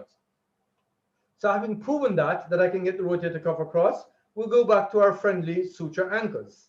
And once again, we place them in the footprints. These suture anchors are usually loaded with 2 sutures. So we put in 2 suture anchors. That's going to give me 4 sutures there. And then it's cobbling. And I put an instrument through the rotator cuff. I put it through, catch one of those sutures. You can see the biceps tendon underneath. That's about to be covered. And we just go through one by one and catch all of these tendons here. There are various other devices we can use. Long and short of it is that once we've done all of that, we then tie those knots together. And we've got ourselves a cuff repair here, whereby, as you can see, you cannot see below, the cuff is now attached to the bone. And as I mentioned before, I have now brought the cuff to the bone, but it's now left to the patient to heal. And therefore, we keep them immobilized for at least 3 weeks. We start passive range of motion, pendulum exercises, and all other great physiotherapy modalities to ensure there's little stiffness, but we will not start active exercises for at least 6 to 8 weeks.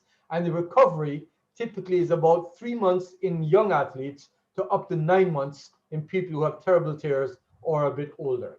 So that's your rotator cuff repair there. And that completes kind of the gamut of what the overthrowing athlete can get as far as injuries are concerned.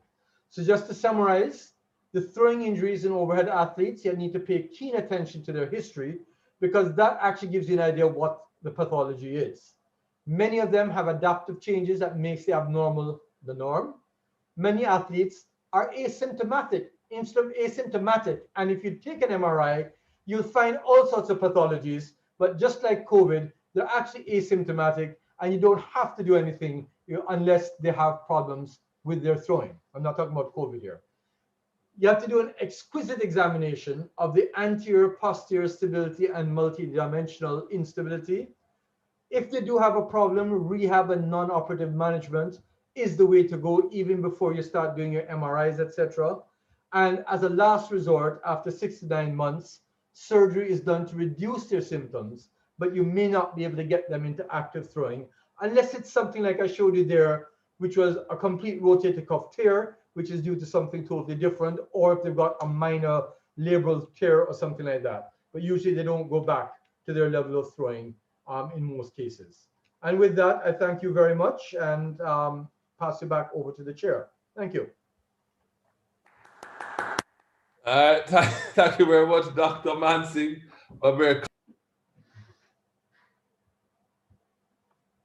I think you're muted there, Gwen.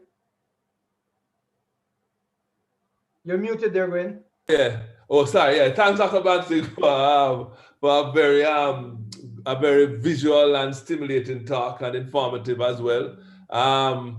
I was looking to see if you had any questions. What I loved about your presentation is that you emphasize the whole aspect of physical therapy on patients with the injured shoulder, and then the fact that if you actually do surgery, that only 30% of them come back. But a lot of people don't fully appreciate that when it comes to surgery, coming back has a lot to. It's not necessarily based on the surgery, in terms of that the surgery can go quite well, but their ability to regain all the range and the velocity and stuff that they had before was not it won't necessarily take place. Checking to see if there are any questions in the chat. Fabian? No, there's not. I haven't seen any. No questions. Well, one question. Akshay, we covered it here. What about preventive? What are the preventive measures for injuries like this? Brilliant question, David. And to start with, I want to emphasize that throwing comprises of actions from the foot going straight up to the shoulder.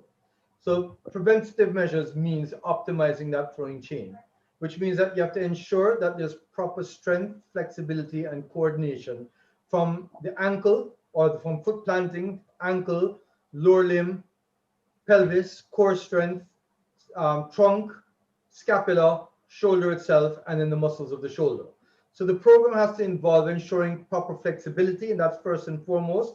especially in the shoulder, which tends, as I mentioned before, to get internal rotation deficits, which tends to get, in some extent, if you're someone like Gwyn, for example, who says that he's been exercising since childhood, but it's actually steroids, they get very muscular. And for Gwyn, who was more of an athlete and not a throwing athlete, that actually is a positive.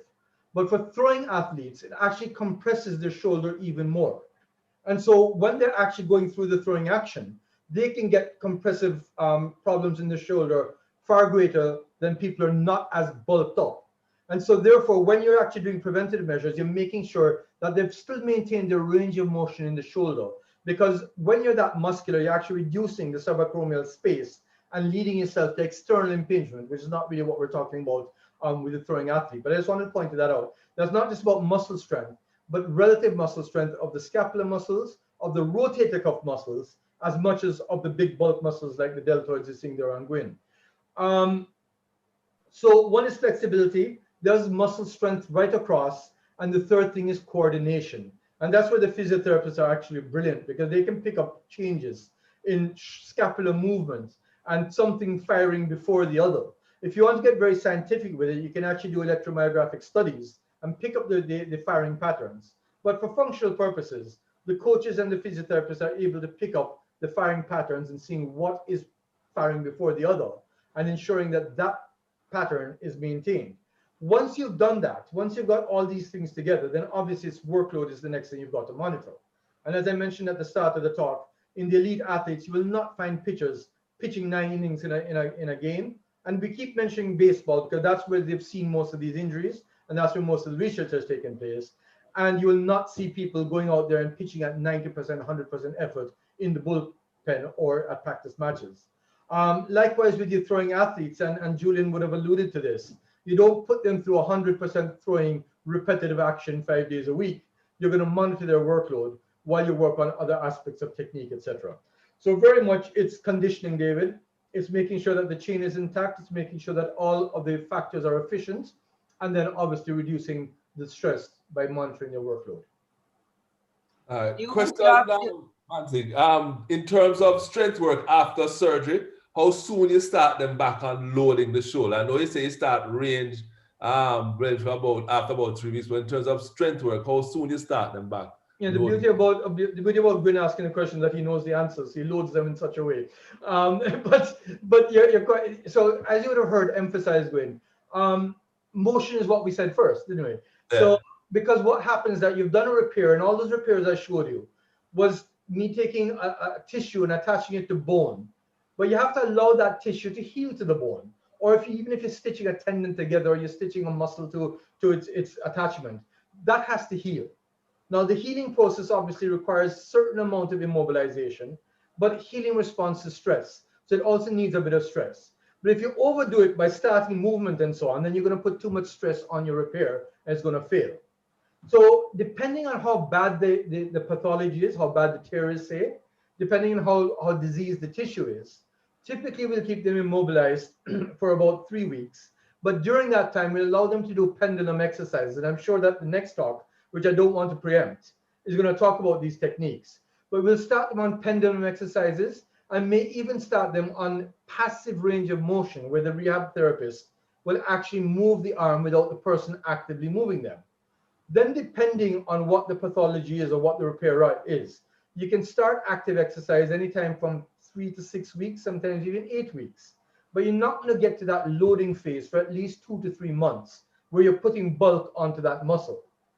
Remember, some of these are chronic injuries, and what happens is the muscle is already weak and has given way at the last moment.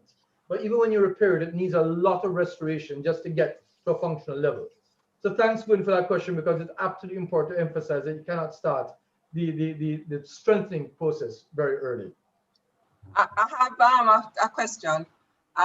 Going back to what you had said before with respect to if you're a bulky athlete and then you go into throwing that sometimes, or strengthening exercise, sometimes you're doing more damage to your shoulder. So someone is asking, how important, therefore, is prior strengthening before high-level performance? Does this help to prevent muscular imbalances? I just missed one word. How important is? How important, therefore, is prior strengthening before high-level performance? Prior strengthening is important in terms of maximizing the efficiency of your muscle. And so if I was to look at it holistically, if we're going into a season, then the strengthening work is going to be done at the front end of the season. And as you get into the season itself, you're going to get more into technical work and more into maintenance as opposed to bulking up and strengthening of your muscles.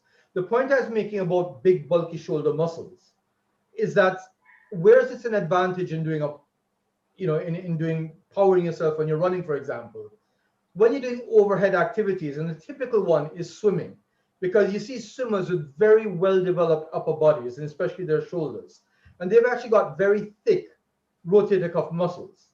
And the subacromial space is typically 8 to 12 millimeters.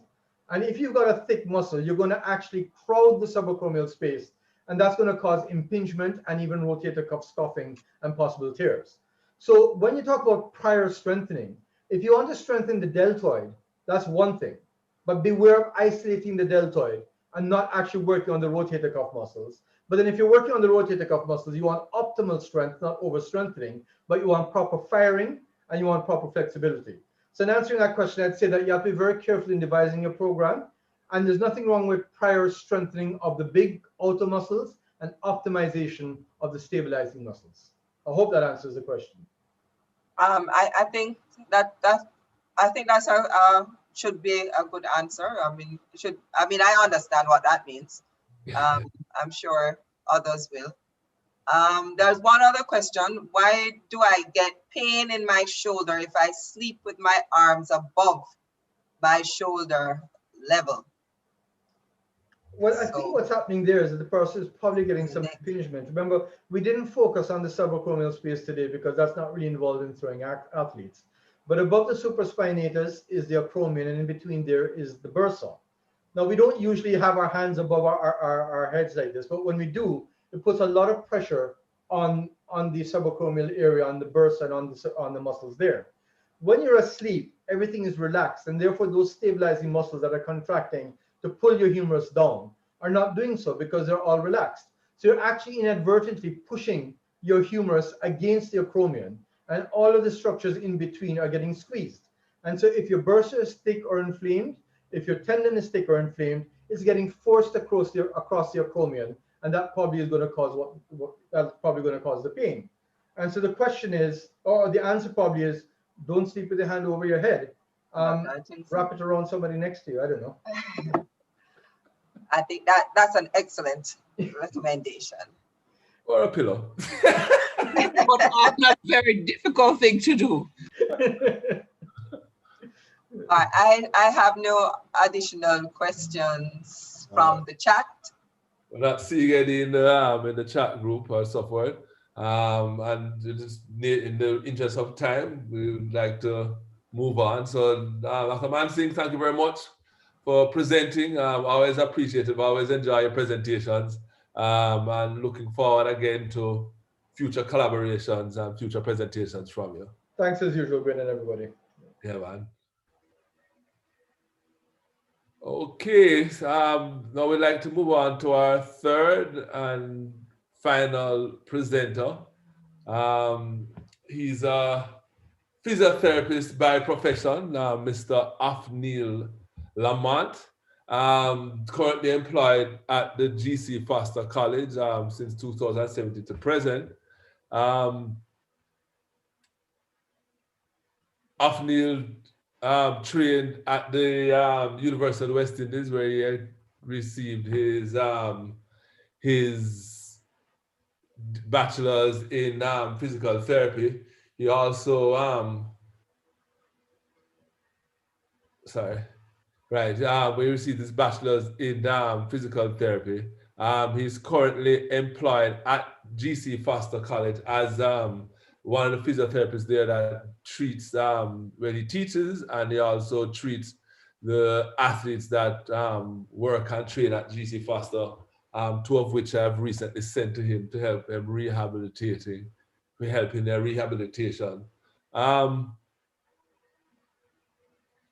he has, apart from his bachelor's in physical therapy, he has further gone on to obtain certification in functional integrated cupping therapy and pain management and sport rehabilitation. Also, he has received certification in sports massage therapy, also in move kinetic tape certification as well. He's also been certified in lower limb amputee rehabilitation and also in individuals who have lower back pain. Without further ado, we'd like to welcome Othniel to present to us on the rehab side. We've gone through the coaching and we've gone through the injuries and management of the injuries. You recognize that Dr. Manting emphasized the fact that physical therapy is the major role in rehabilitating shoulder injuries, and surgery is the last resort. So we'll now welcome Othniel to present to us on the whole rehabilitation of athletes with shoulder injuries. Othniel? Hi, everyone. Good afternoon. Thanks for having me. It is a pleasure to present today on return to sport after injury. Specifically focusing on, I'll be focusing on rotator cuff injuries. First, looking at how we manage as it relates to it conservatively, and then just briefly going through a protocol after surgery is done. I'm trying to start from beginning.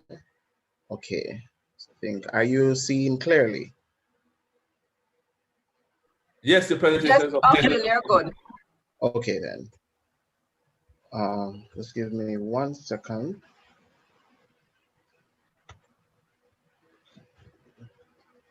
All right, so I'm pretty much just going to run through the overview as Dr. Manson went through a lot of the anatomy, but I just wanted to reemphasize that the anatomic configuration of the shoulder joint, the glenohumeral joint, is often compared to that of a golf ball on a tee, as we can see on the screen.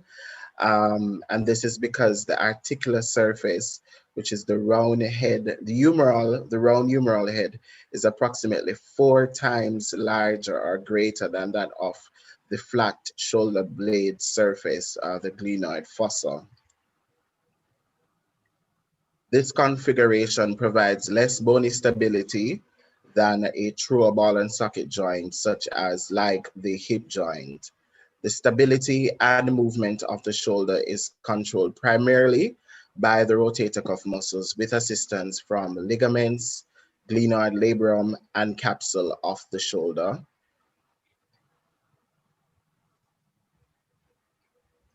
It has been established that the rotator cuff is arranged histologically into 5 interlocking layers with distinct articular and bursal sides. The humeral section of the rotator cuff represents a confluence of the articular capsule, glenohumeral and coracohumeral ligaments, and the rotator cuff muscles. Now, the rotator cuff is a group of 4 muscles, as stated earlier. First, we have subscapularis, hopefully it's clear on your screen, and then we have supraspinatus, infraspinatus, teres minor. And coupled with that, Dr. Manson spoke about the forces. And so the couple force vectors of the subscapularis, located here, and teres minor muscles contribute to the depression of the humeral head in the glenoid cavity. This provides dynamic stability to the glenohumeral joint and prevents impingement of the humeral head with the acromion during deltoid activation. And then, as indicated earlier, the scapula also plays a very important role in the glenohumeral function by providing stability based from muscle activation and load transfer within the kinetic chain. So scapula, as indicated earlier, scapular dyskinesia has also been described following rotator cuff tears and is thought to represent a compensatory mechanism for glenohumeral motion defects. Rotator cuff tear. So the rotator cuff tears can occur from repeated stress or from trauma. A rotator cuff strain is simply a tear of one of the 4 rotator cuff muscles found in the shoulder.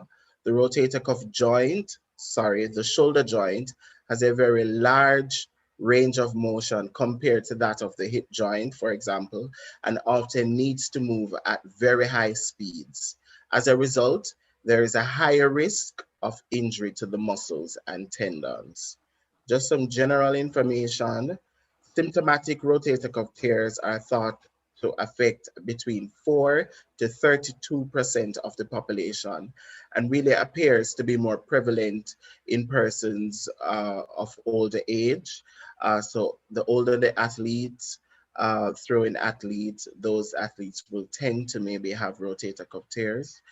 Although patient age, activity level, and tear size influence surgical decision, as stated earlier, non-surgical management is frequently preferred, and only if that is exhausted and no real results are seen, then surgery might will be done. But in any case, when non-surgical management of a symptomatic rotator cuff tear is not successful, operative repair is frequently necessary. So most rotator cuff tears involve the supraspinatus and or the infraspinatus. Occasionally isolated tears of the subscapularis can occur. The rotator cuff tendons also undergo some degeneration with age. Rotator cuff injuries are more common in older athletes, as I indicated earlier, particularly if they have a history of long-term overuse. In throwing events such as discus and shot put, it is often the case that the injury is caused by rapid deceleration or stopping of the arm once the throw has been released, rather than the acceleration phase of the throw. This is why it is particularly important to also strengthen the muscles at the back of the shoulder if you are involved as coaches or in the rehabilitation, in rehabilitating the person back to competition. Also strengthening those muscles within the back of the shoulder in throwing sports, and not just the throwing muscles we're strengthening. When we talk about, I'll be now talking about rotator cuff strain treatment, and really the treatment for a rotator cuff tear, I've broken it down into 3 areas. So the first thing is to reducing the initial pain and inflammation, allowing the tissue to heal, and then followed up by a full rehabilitation program consisting of mobility, stretching, strengthening, and functional shoulder exercises.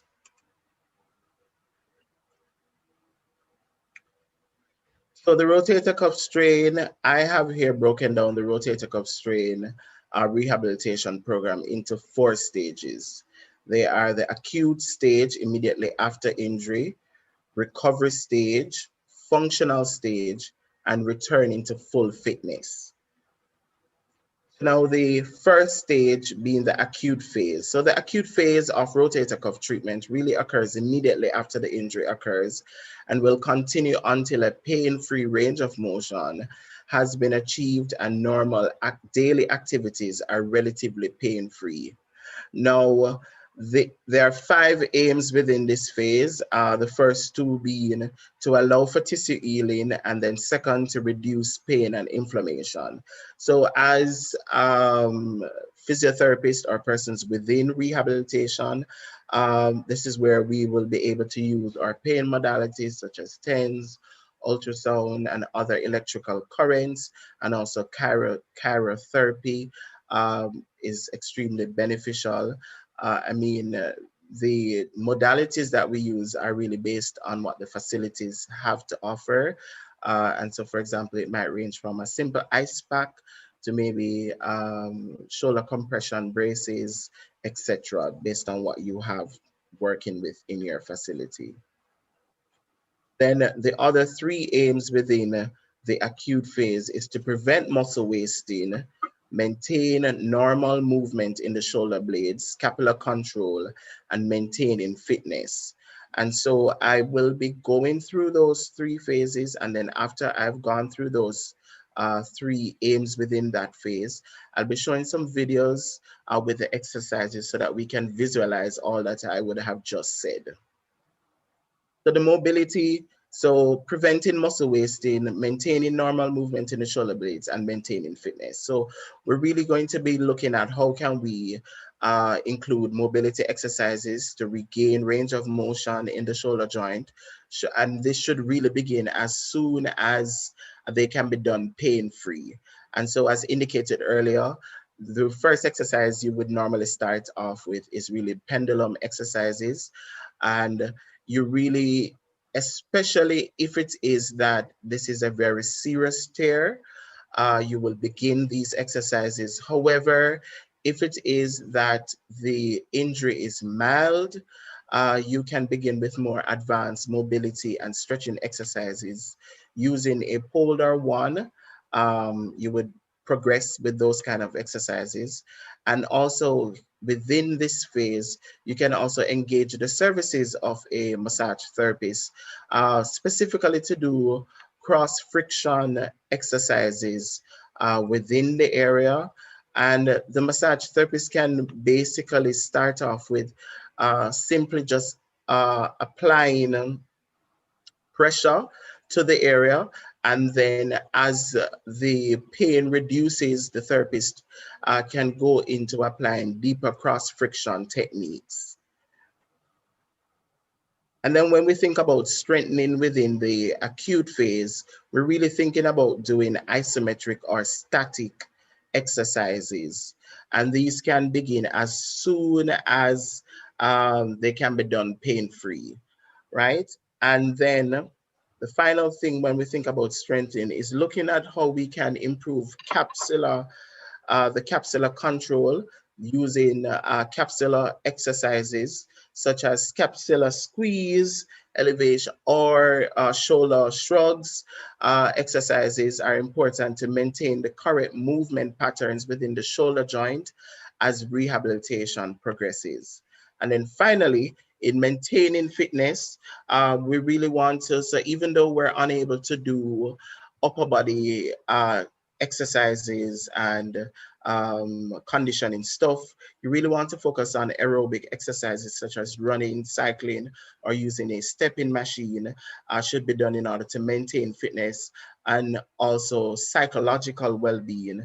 And you really utilize this phase as an opportunity to focus on other aspects of fitness.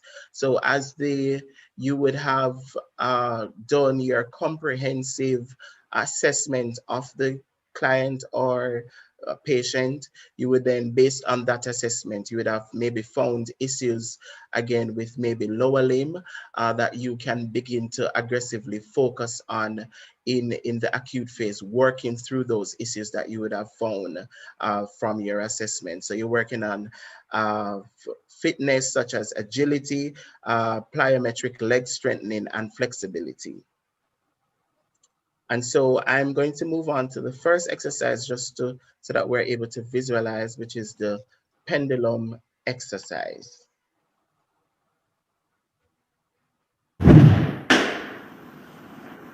The aim of the pendulum exercise is to mobilize the shoulder joint in the early stages of rehabilitation. The athlete stands with the body weight resting on the uninjured shoulder. Body weight is shifted between the feet to initiate a back and forwards motion.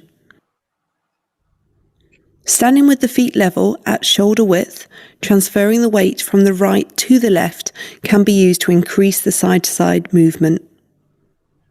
And so, as I had indicated earlier, hopefully you heard that clearly. And so, as I had indicated earlier, that if the injury was mild, then you can begin to include other exercises as it relates to mobility. And so, if the person, if the shoulder has not been immobile for very long, it is likely that you'll be able to skip through an exercise such as this quite quickly and move on to other stretching exercises. All right, so the next exercise that I'll be showing a video for, and when we talk about mobility, is a very simple exercise, but can be quite effective to gain range of motion, is using a Polder 1, and I'll be playing the video now. And so, as you're seeing the video, the person has a long object, such as a pole or a broomstick, if that is what you have available, and you really want to hold it just wider than the shoulder width.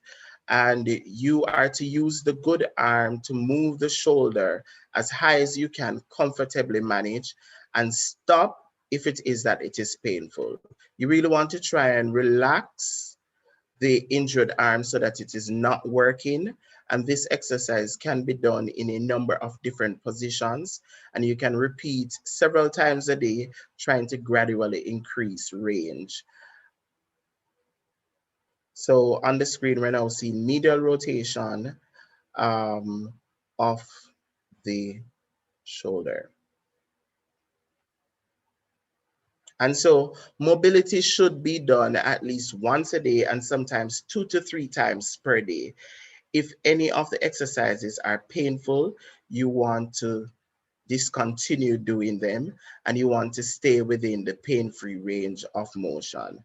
And again, these exercises, you're really doing them, this would be a part of conservative management.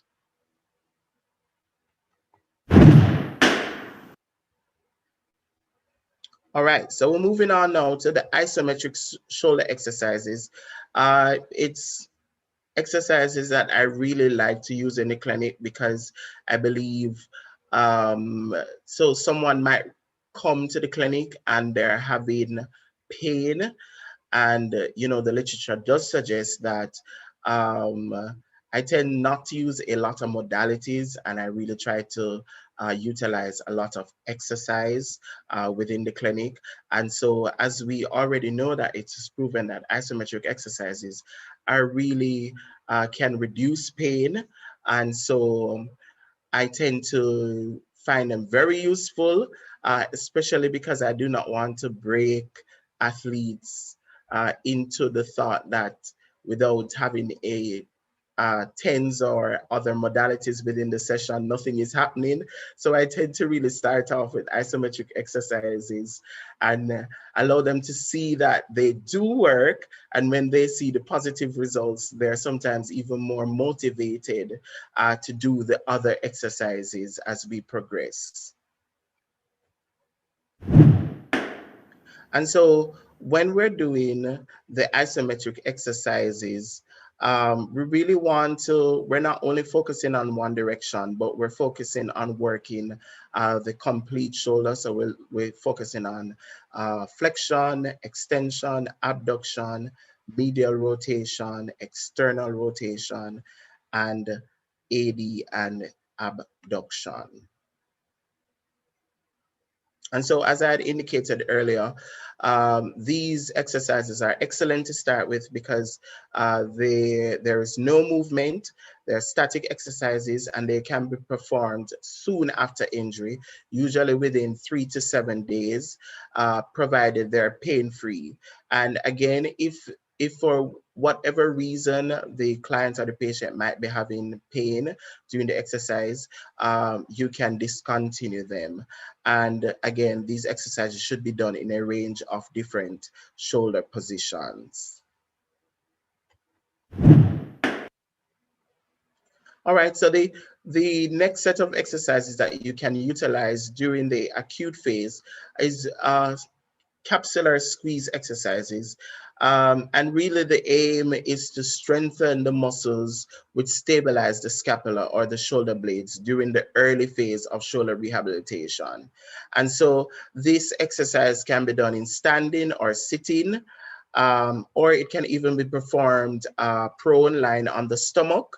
And so the athlete would squeeze the shoulder blades together, holding for about 5. You can start it really depends on where you want to start from, but you can start from about 5 seconds and you can increase to about 10 seconds. And really they're just squeezing the shoulder blades or the scapula together while ensuring that the elbows are kept down. And so after doing all of that within the acute phase, you can then move on now to the second phase, which is the recovery phase. And so the recovery phase really begins when the initial pain and the inflammation have gone and most normal daily activities are pain-free, and the injured arm has at least about 75% range of motion compared to the uninjured one. And so there are a number of aims, again, within this phase that we use to guide us in the phase, whether or not we are achieving the results within the phase. And those aims include regain full pain-free range of motion, normal upper body strength, and normal joint movement patterns. And so as it relates to the range of motion, this is really a continuation of what we would have been doing. So if it is that you started out with your pendulum swings in the acute phase, you can transition to using the wand or pole exercises in this phase. If it is that you have been using your pole or wand exercises in the acute phase, then you can now transition into using stretches without assistance from the pole, right? And you also want to do scapular control. You want to progress your scapular control in this phase now, moving from your scapular squeeze exercises into more advanced exercises in this phase, using maybe starting off with your wobble board, which I'll be showing videos for those as I continue. And then when we talk about strengthening within the recovery phase, we're really looking on moving now into isolating the rotator cuff muscles. And so specifically we're thinking about the external rotator muscles along with the scapular stabilizers. And so it is important to, in this phase, to also keep on strengthening the whole joint, and weight training exercise such as we can include at this phase, bench press, shoulder press, pull downs, and you should really start off with very light weights. For example, aiming for maybe starting at reps of maybe 3 to 8 reps of very light weights, and you're concentrating within this phase on correct technique. So it's not necessarily you're focusing on the weight, but ensuring that the person is using the proper technique while doing the exercise. All right, so when we talk about stretching exercises within this phase, as I had indicated, if it is that you have moved the patient or the client through all of the pendulum and the pole exercises, you really want to then move them now to doing other stretching exercises, right? And so if you have suffered a rotator cuff strain, then it is likely that the injured muscle may have gone into spasm or it might have shortened. And so it would need to be stretched. And so you want to choose stretching exercises that you feel like they are working, and when you perform them, you want to perform them regularly throughout the day. So there are 2 types of exercises that you can, stretches that you can begin with. Front of the shoulder stretch. And so basically the stretch on the screen is the back of the shoulder stretch that you're seeing here. But the front of the shoulder stretch is really where you place the forearm against a fixed point that can be a doorway with your elbow and shoulder at 90 degrees. And then you're going to just gently turn the body away gently turn the body away to stretch the front of the shoulder and the chest, right? And you can hold this position for about 20 seconds and you repeat for about 3 times. And again, you should really only feel a gentle stretch in the front of the shoulder, but not pain. And then you have the back of the shoulder stretch, which is, as you can see on the screen, is that you place the arm across the chest and you pull it in tight with the other. You should feel a gentle stretch at the back of the shoulder. Again, you should hold this position for about 20 seconds and you can repeat for about 3 times. Now, another good technique that can be utilized during this phase is we call the muscle energy techniques. And so in order to improve range of motion, the therapist will be able to, for example, on the screen, the therapist will rotate the shoulder as far as it will go without pain, right? And this you can do it in both directions, medially or laterally, right?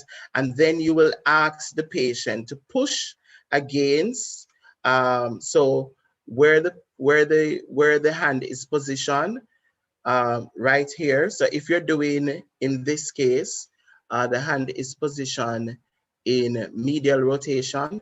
So if you're doing a medial rotation using the muscle energy technique, you will ask the person where the hand is located at the wrist to push at about 20% of their maximum force, contracting, and they will hold that position for about 10 seconds.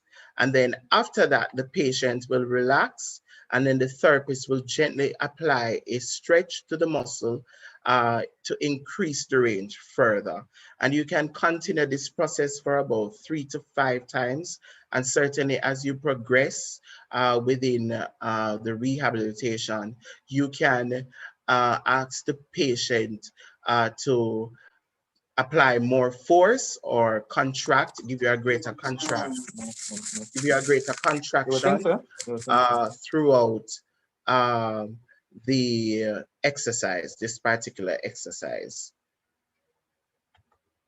And then finally, when we talk about within this phase, as it relates to strengthening, this is where you can now start to incorporate your resistance.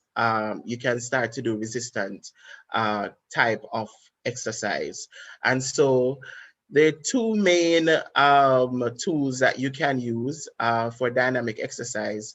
You can include resistance band, or you can include dumbbells. So it really depends on what you have at your disposal. And again, you will perform these in different positions, and they, of course, can be easily progressed. So based on the initial assessment you would have done for the patient, and you would be consistently re-evaluating the athlete, you would be able to determine at which, for example, you'd be able to then determine if you would start with a resistance band, say red, as opposed to starting off with blue, or even starting off with black. So based on where the patient is on your assessment, or based on your assessment, you will then determine, should you begin with a weight of, say, 2 pounds with a dumbbell, based on how, if this person presented initially being extremely weak. As I found some athletes, when you do the manual muscle testing on them, they look so muscular. But when you begin to isolate and test specific muscles, then you realize that there are several areas where the person really has a grade 3 strength, or maybe a 3+ strength in the shoulder.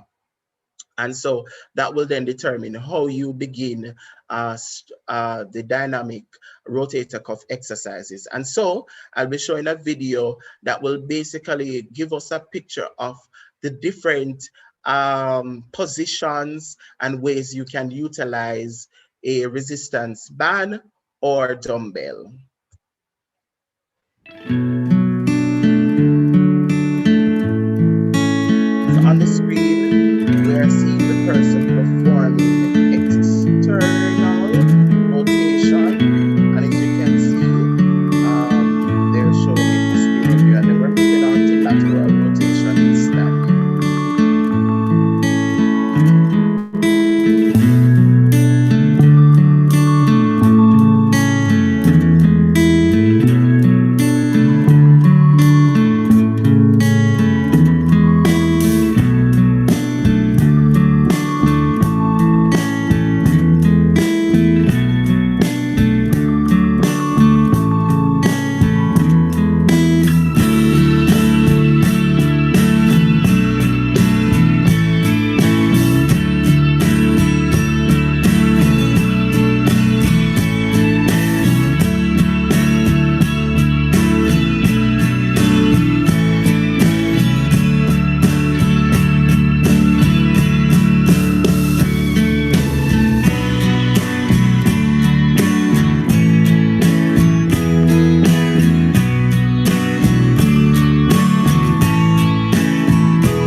This is a progression actually of a strengthening exercise. That's a medicine ball, and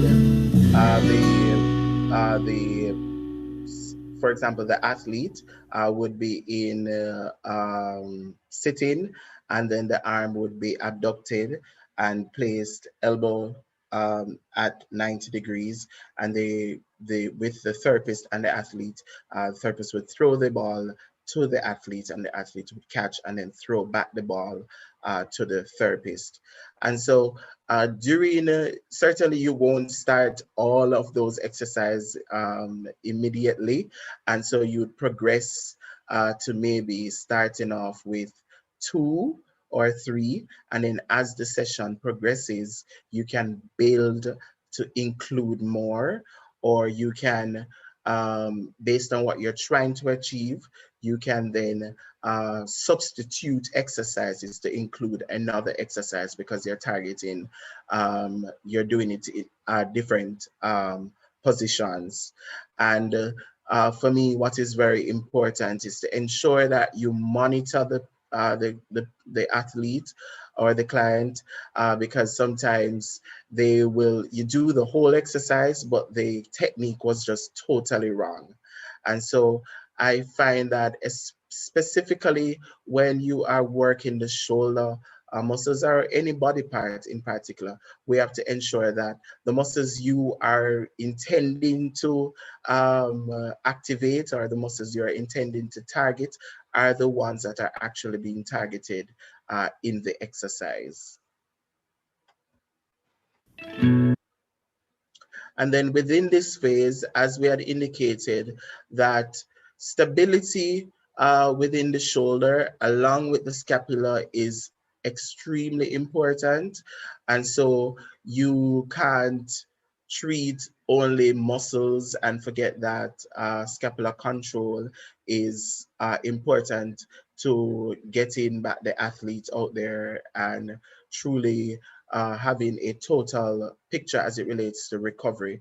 And so you want to strengthen the scapula and the core stabilizers. And so I would generally start off with athletes with hands on the wobble board, and then shoulder width apart.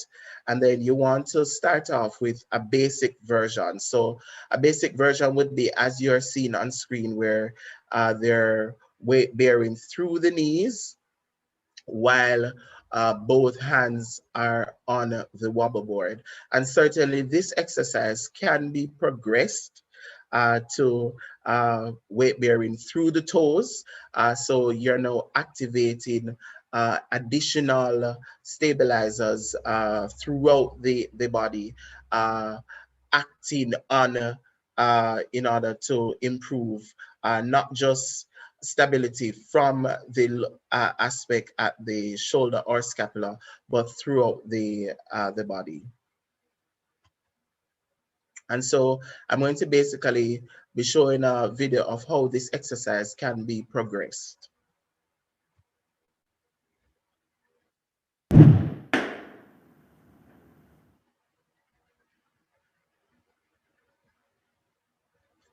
So we're seeing start off with weight bearing through the knees, and then we're now weight bearing through the toes. You can maybe just start off by, similar to how we would rehabilitate an ankle, where the person is just firstly stabilizing, and then you can work different directions with the wobble board, and then you can work oscillating directions, going left to right, right to left, that kind of activity. And then another progression that is really a progression from the wobble board is where we are now including within this phase using plyometric exercise, which is really to challenge shoulder stability. And so this works the muscles of the upper body and forces the shoulder to provide stability. And so the athlete positions themselves on the Swiss ball at the hips and places the hands on the wobble board. So again, using the wobble board, but you're now including a dynamic component to it by including the Swiss ball, and they attempt to maintain balance whilst moving the arms, and this can be progressed by moving the ball to a lower point along the body. And the video will just show a demonstration of this.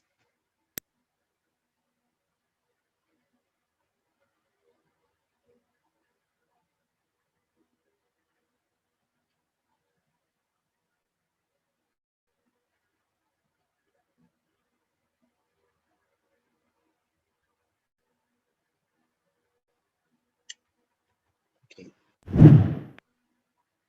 And so this brings us now to the next phase, which is the functional phase of the rotator cuff strain rehabilitation. And so during the functional phase, exercises which are more sport specific are introduced in preparation for returning to full training and competition. And so again, there are 3 aims that I've identified: to increase power and endurance, the upper body muscles, improve strength of the shoulder joint in all directions, and introduce sport-specific shoulder exercises. And so to increase in power, this is done through more plyometric or explosive type exercises and may depend on your, well, the sport. So as a discus and shot put, right? So based on the sport and so in the clinic, you'll now focus on mimicking the patterns that the athlete would be basically doing in training session in order to achieve strengthening functionally within that aspect. And so you would start off by using diagonals. This is where you can engage PNF techniques, very, very useful using TheraBands. And even if you don't have TheraBands, you can utilize dumbbells within these using the PNF techniques, diagonals, where you utilize patterns that are similar to what the throwing technique will involve. And so, for example, say you're working a pattern after the throwing pattern to help with decelerating and control the action coming back down after releasing the implement. You can work from a pattern of, we'd say, this would be flexion, extension at the elbow, the hand would be medially rotated at that point, abduction, palms facing out, coming back down into adduction, and you will basically work that pattern using TheraBands, and you can progress the athletes using different grades in order to continuously strengthen and improve strength. 500. And then, okay. And then you want to include throwing and catching type exercises using medicine balls. For example, you might want to start off using a tennis ball against the wall, and you're doing like 5 sets of 20 throws, and then you're gradually increasing the number of sets and the number of repetitions, assuming there's no pain during and after or the next day. And then you can move from a tennis ball using larger balls.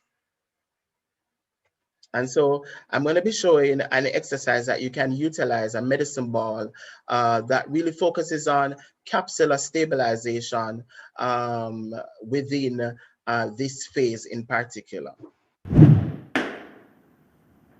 And so the athlete starts in a push-up position with the feet on the floor and hands on a large medicine ball.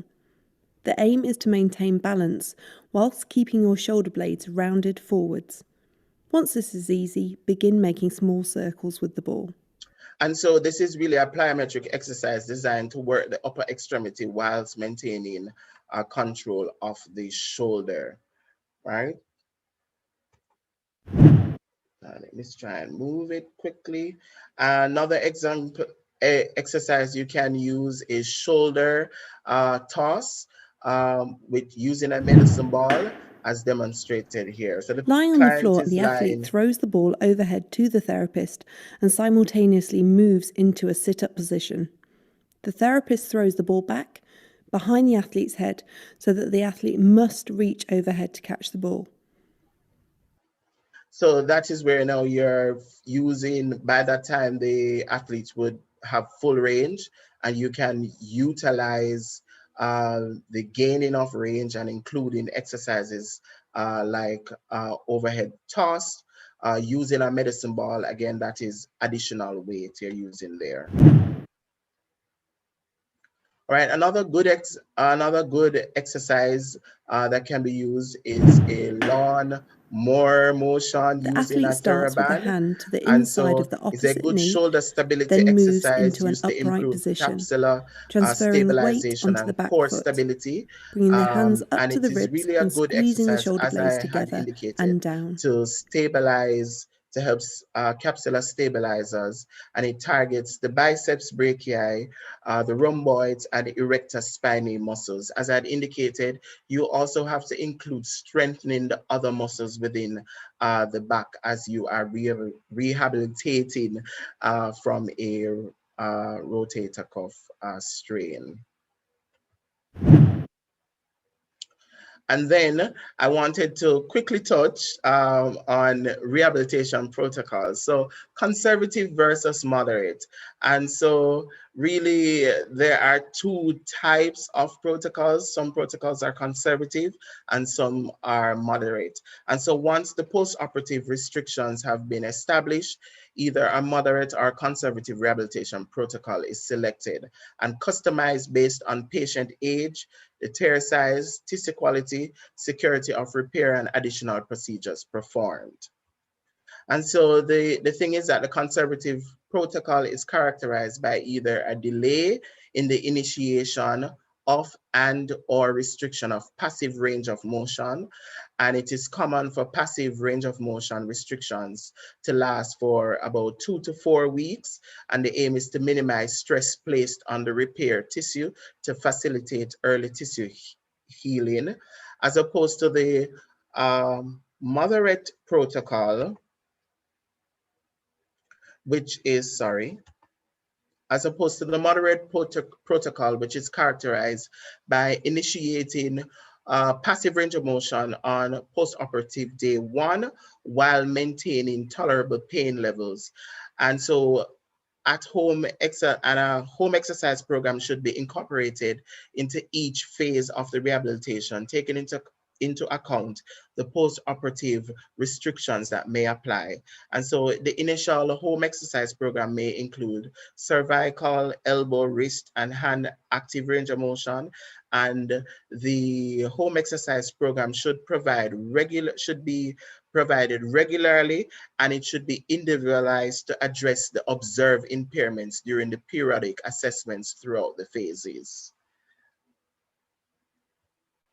And then return to competition. So really, when you think about the same exercises that I would have explained throughout the phases can be used post-surgery, but you're guided, again, based off, as I said, the established restrictions that the surgeon would have outlined, and what you would have agreed with the surgical team as to how to start off the rehabilitation process.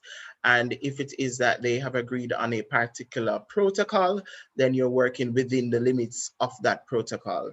And then finally, return to competition.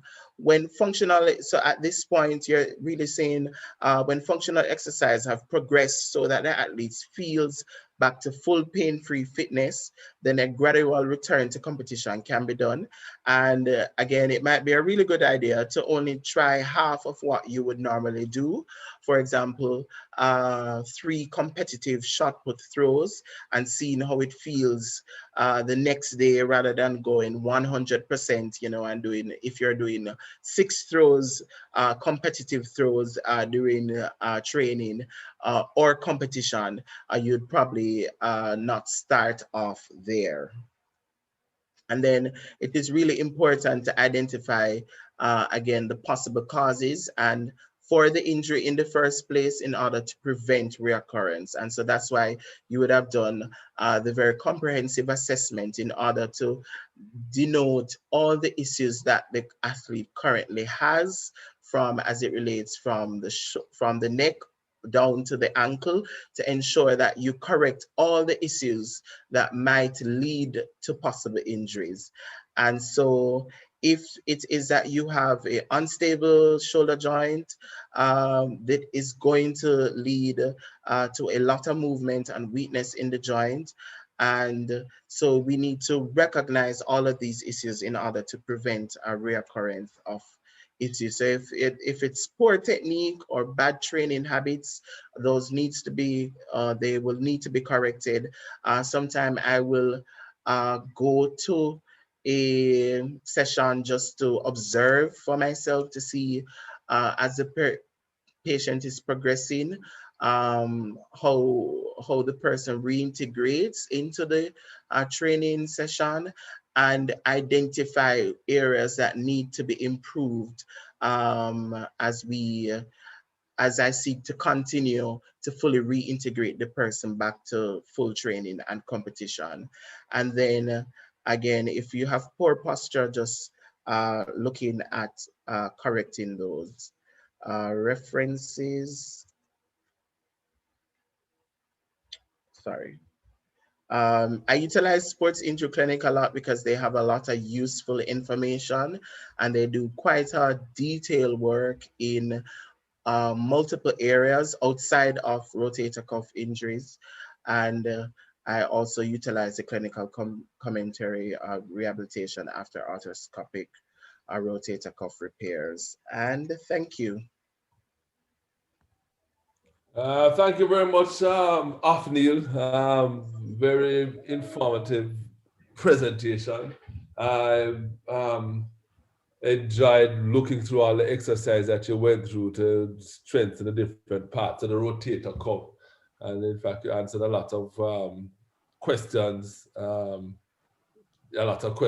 I might have had before. So I really learned a lot from your presentation. I really appreciate you going through in detail how to isolate each aspect of the rotator cuff in terms of strengthening it and helping to rehabilitate and prevent injury. Also, I enjoyed the fact, or appreciate the fact that you recognize the need to sometimes go out and to see the athlete in the wild, see what they're doing in practice. And a lot of times that gives a lot of insight as to exactly what is going wrong to cause the underlying problem. Have any other questions, Joe and Fabian, from the chat? I had a question. I just wanted to know, you talk about conservative versus moderate protocols, but what would really decide which one you chose to use? So that, based on my readings, that's really it's based on a number of factors. So you would include, you're thinking about the age of the athlete, that based on the type of repair that was done. You're also thinking about even including at what level the athlete is competing at currently. So if this athlete is a professional athlete that, it was competing at the Olympic, senior level, as opposed to a junior athlete, I think that will also weigh into how aggressive, because the two is one is extremely reserved in terms of we are protecting the area. We're going to allow the area to heal before we begin passive range of motion, right? While the moderate is that we're saying we're protecting, but we're not protecting. We're gonna start a bit earlier in how we begin the manipulation of the joint. And so it's really going to be dependent on a number of factors to include if other things were done during the surgical repair, and of course, in conversations with the surgeon as to what is the best approach to get this person back to full fitness. And I guess you can also include timelines that the patient would have set, if that can be considered in which method is utilized. So if it is that this is someone who is trying to be able to return to full competition in time for a particular event a year from now or 2 years from now, then all of those would have to be considered in order for us to have the total picture and determine which protocol is more suitable post-surgery. One other comment I wanted to, well, it's really a reminder. In the acute stage, so this is not a post-op individual, but probably an individual who has had an injury or maybe overuse problem, is that we employ POLICE, whereby not only we're going to use the normal things of ice, compression, and elevation, if elevation is required, but the optimal loading in those early stages, even although it might be an acute condition, you need to apply a certain amount of loading to the tissues to help them in the healing process, so that they are healing while getting their range of motion and strengthening at the same time, rather than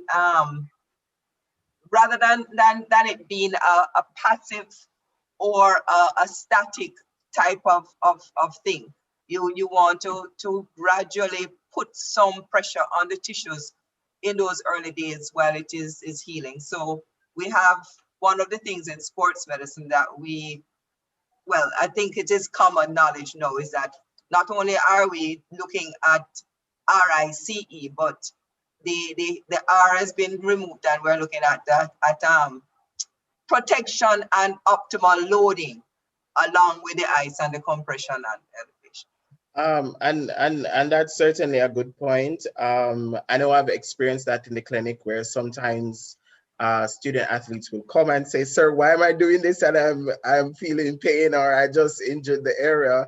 And I'll say to them, and that's why I really like to, I do a lot of isometric work in the clinic. Like for me, that is essential, because a lot of the target muscles that really need to be worked on, I find that some persons are unable to even generate a contraction that I would consider to be a plausible contraction for a muscle that is your primary muscle mover for their particular activity or task.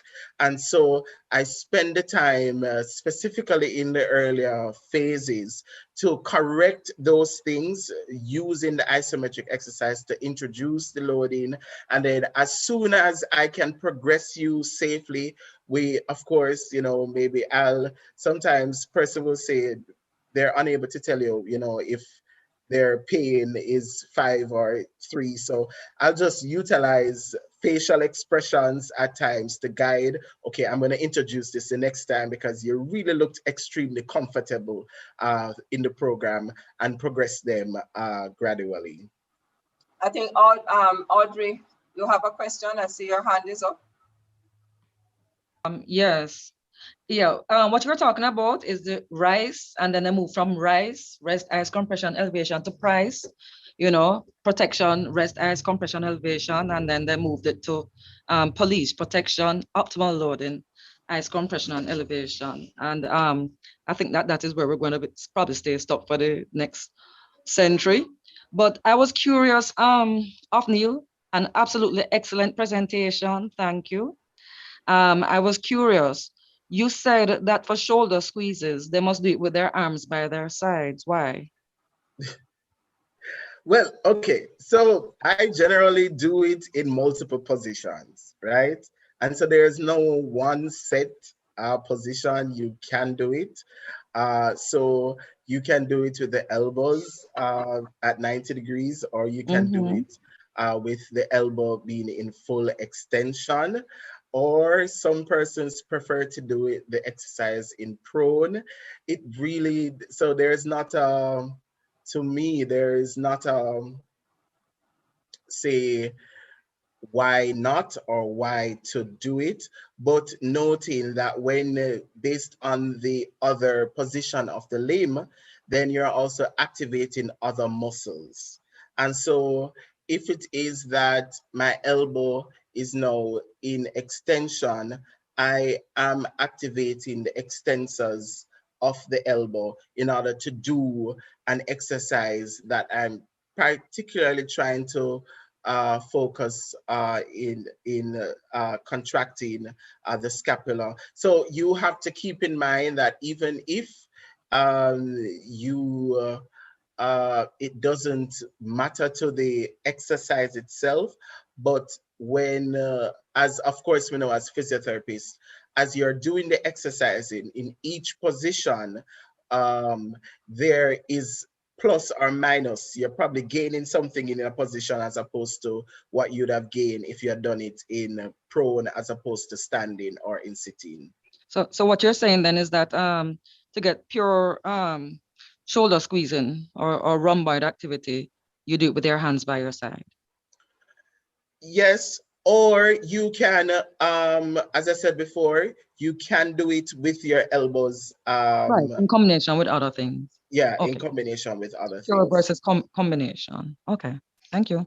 So you always just think about, is it, are we achieving, targeting the muscle in this particular position? So for example, let me give, this is not relating to shoulder, but I tend to, for example, like working pelvic floor, I will ensure that you activate the muscles within the finer muscles within the spine at the back, erector spinae multifidus, all of those muscles, along with the muscles at the front, and ensure that I have that pelvis anteriorly position tilted, and then I ask you to do the hip raise, because I am specifically trying to get you to do the muscle firing in a particular direction. So I'll work through all of those things to ensure that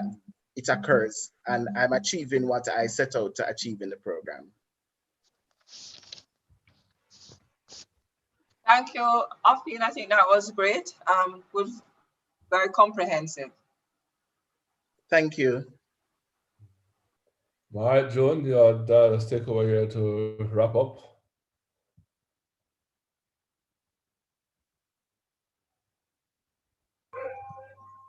Right.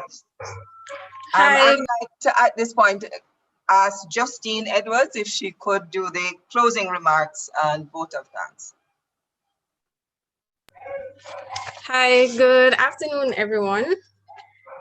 I think it's safe to say that we had a very good and detailed presentation today made by our three presenters.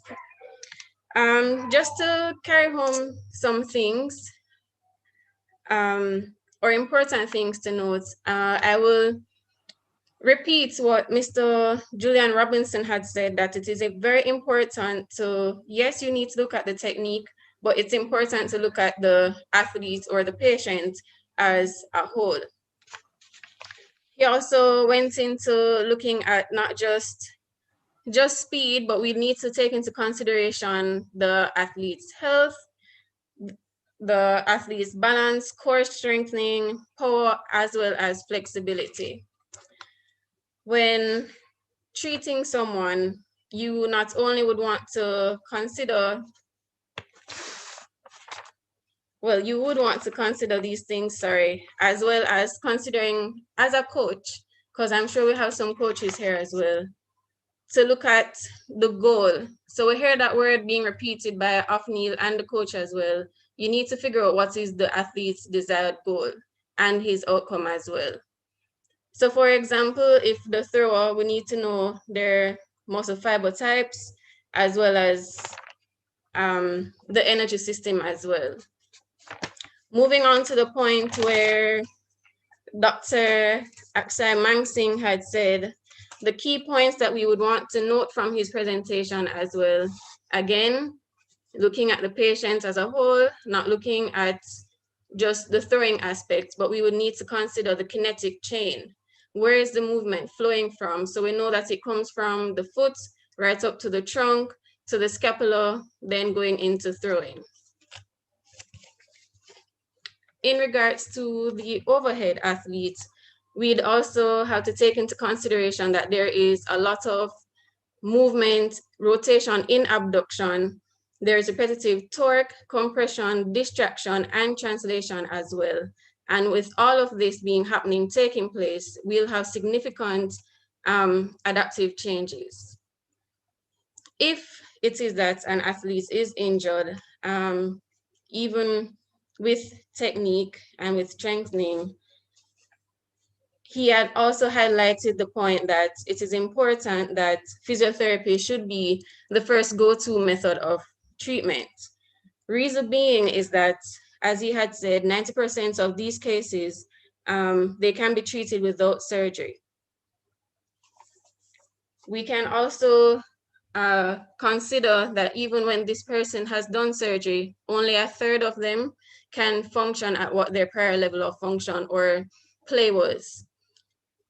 And lastly, wrapping up with Afnil, the physiotherapy perspective as well, he did say that, as repeated word, to take into consideration the goal, to take into consideration that we not only treat the shoulder, but we take into consideration the scapular mobility, the stabilizers of the scapula, and looking at the athlete's fitness and their return to play. How do we get them from injury back into function and playing? A successful rehab. And I think he did an excellent job at that as well. So I challenge us we have a mixture of different professionals, whether it be physios, doctors, massage therapists, or coaches and athletes alike. We are to not just look at just the shoulder, but a more comprehensive outlook so that we can have a better outcome in a more powerful and proper technique in how we do things successfully. All right, and just to go into or ending with the vote of thanks as well, there are a few persons we would want to thank. Those persons being, of course, our very detailed and comprehensive presenters, Mr. Julian Robinson, Dr. Akshay Mansingh, and Mr. Afni Lamont.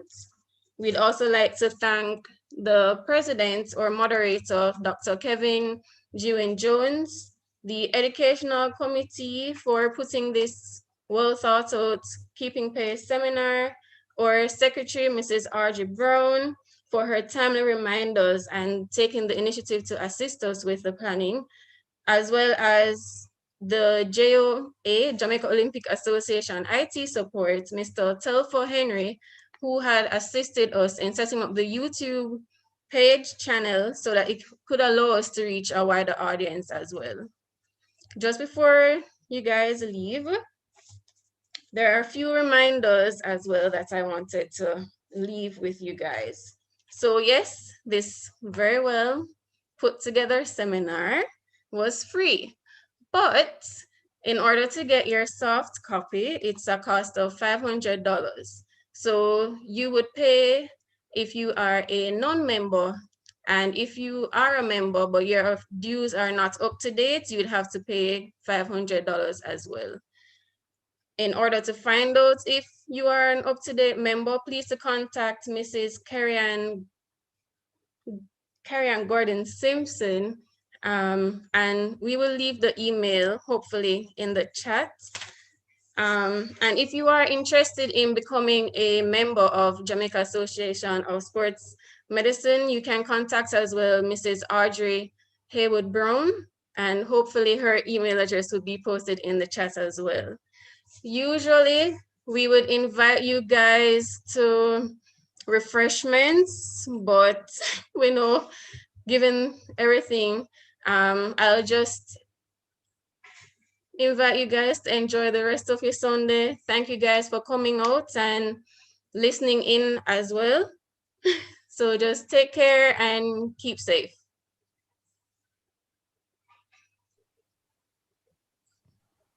Thank you very much, everyone, for joining. And please, our next Keeping Pace session will occur in June. You can write it down. It should be June 13, I think. June 13, which is a Sunday.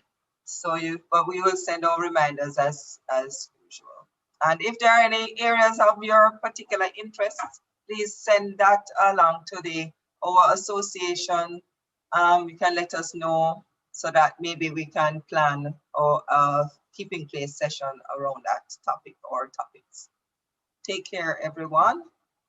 We're going to sign off shortly. Dr. Jones, anything?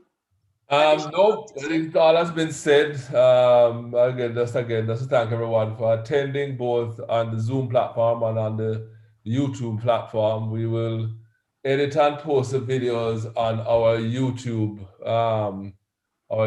channel, so that if anybody wants to come back and review any of the presentations at a later date, they are welcome to view them on our YouTube channel as soon as they're up and running. And the link is on the flyer. You just cut and paste the link from the flyer, put it in your browser, and it'll take you straight to our YouTube channel, where we will host a variety of other videos as well. All right, so from me, thanks all for coming. I'm to shut down everything there, Joan, everybody. Yes, I'm going to end meeting now.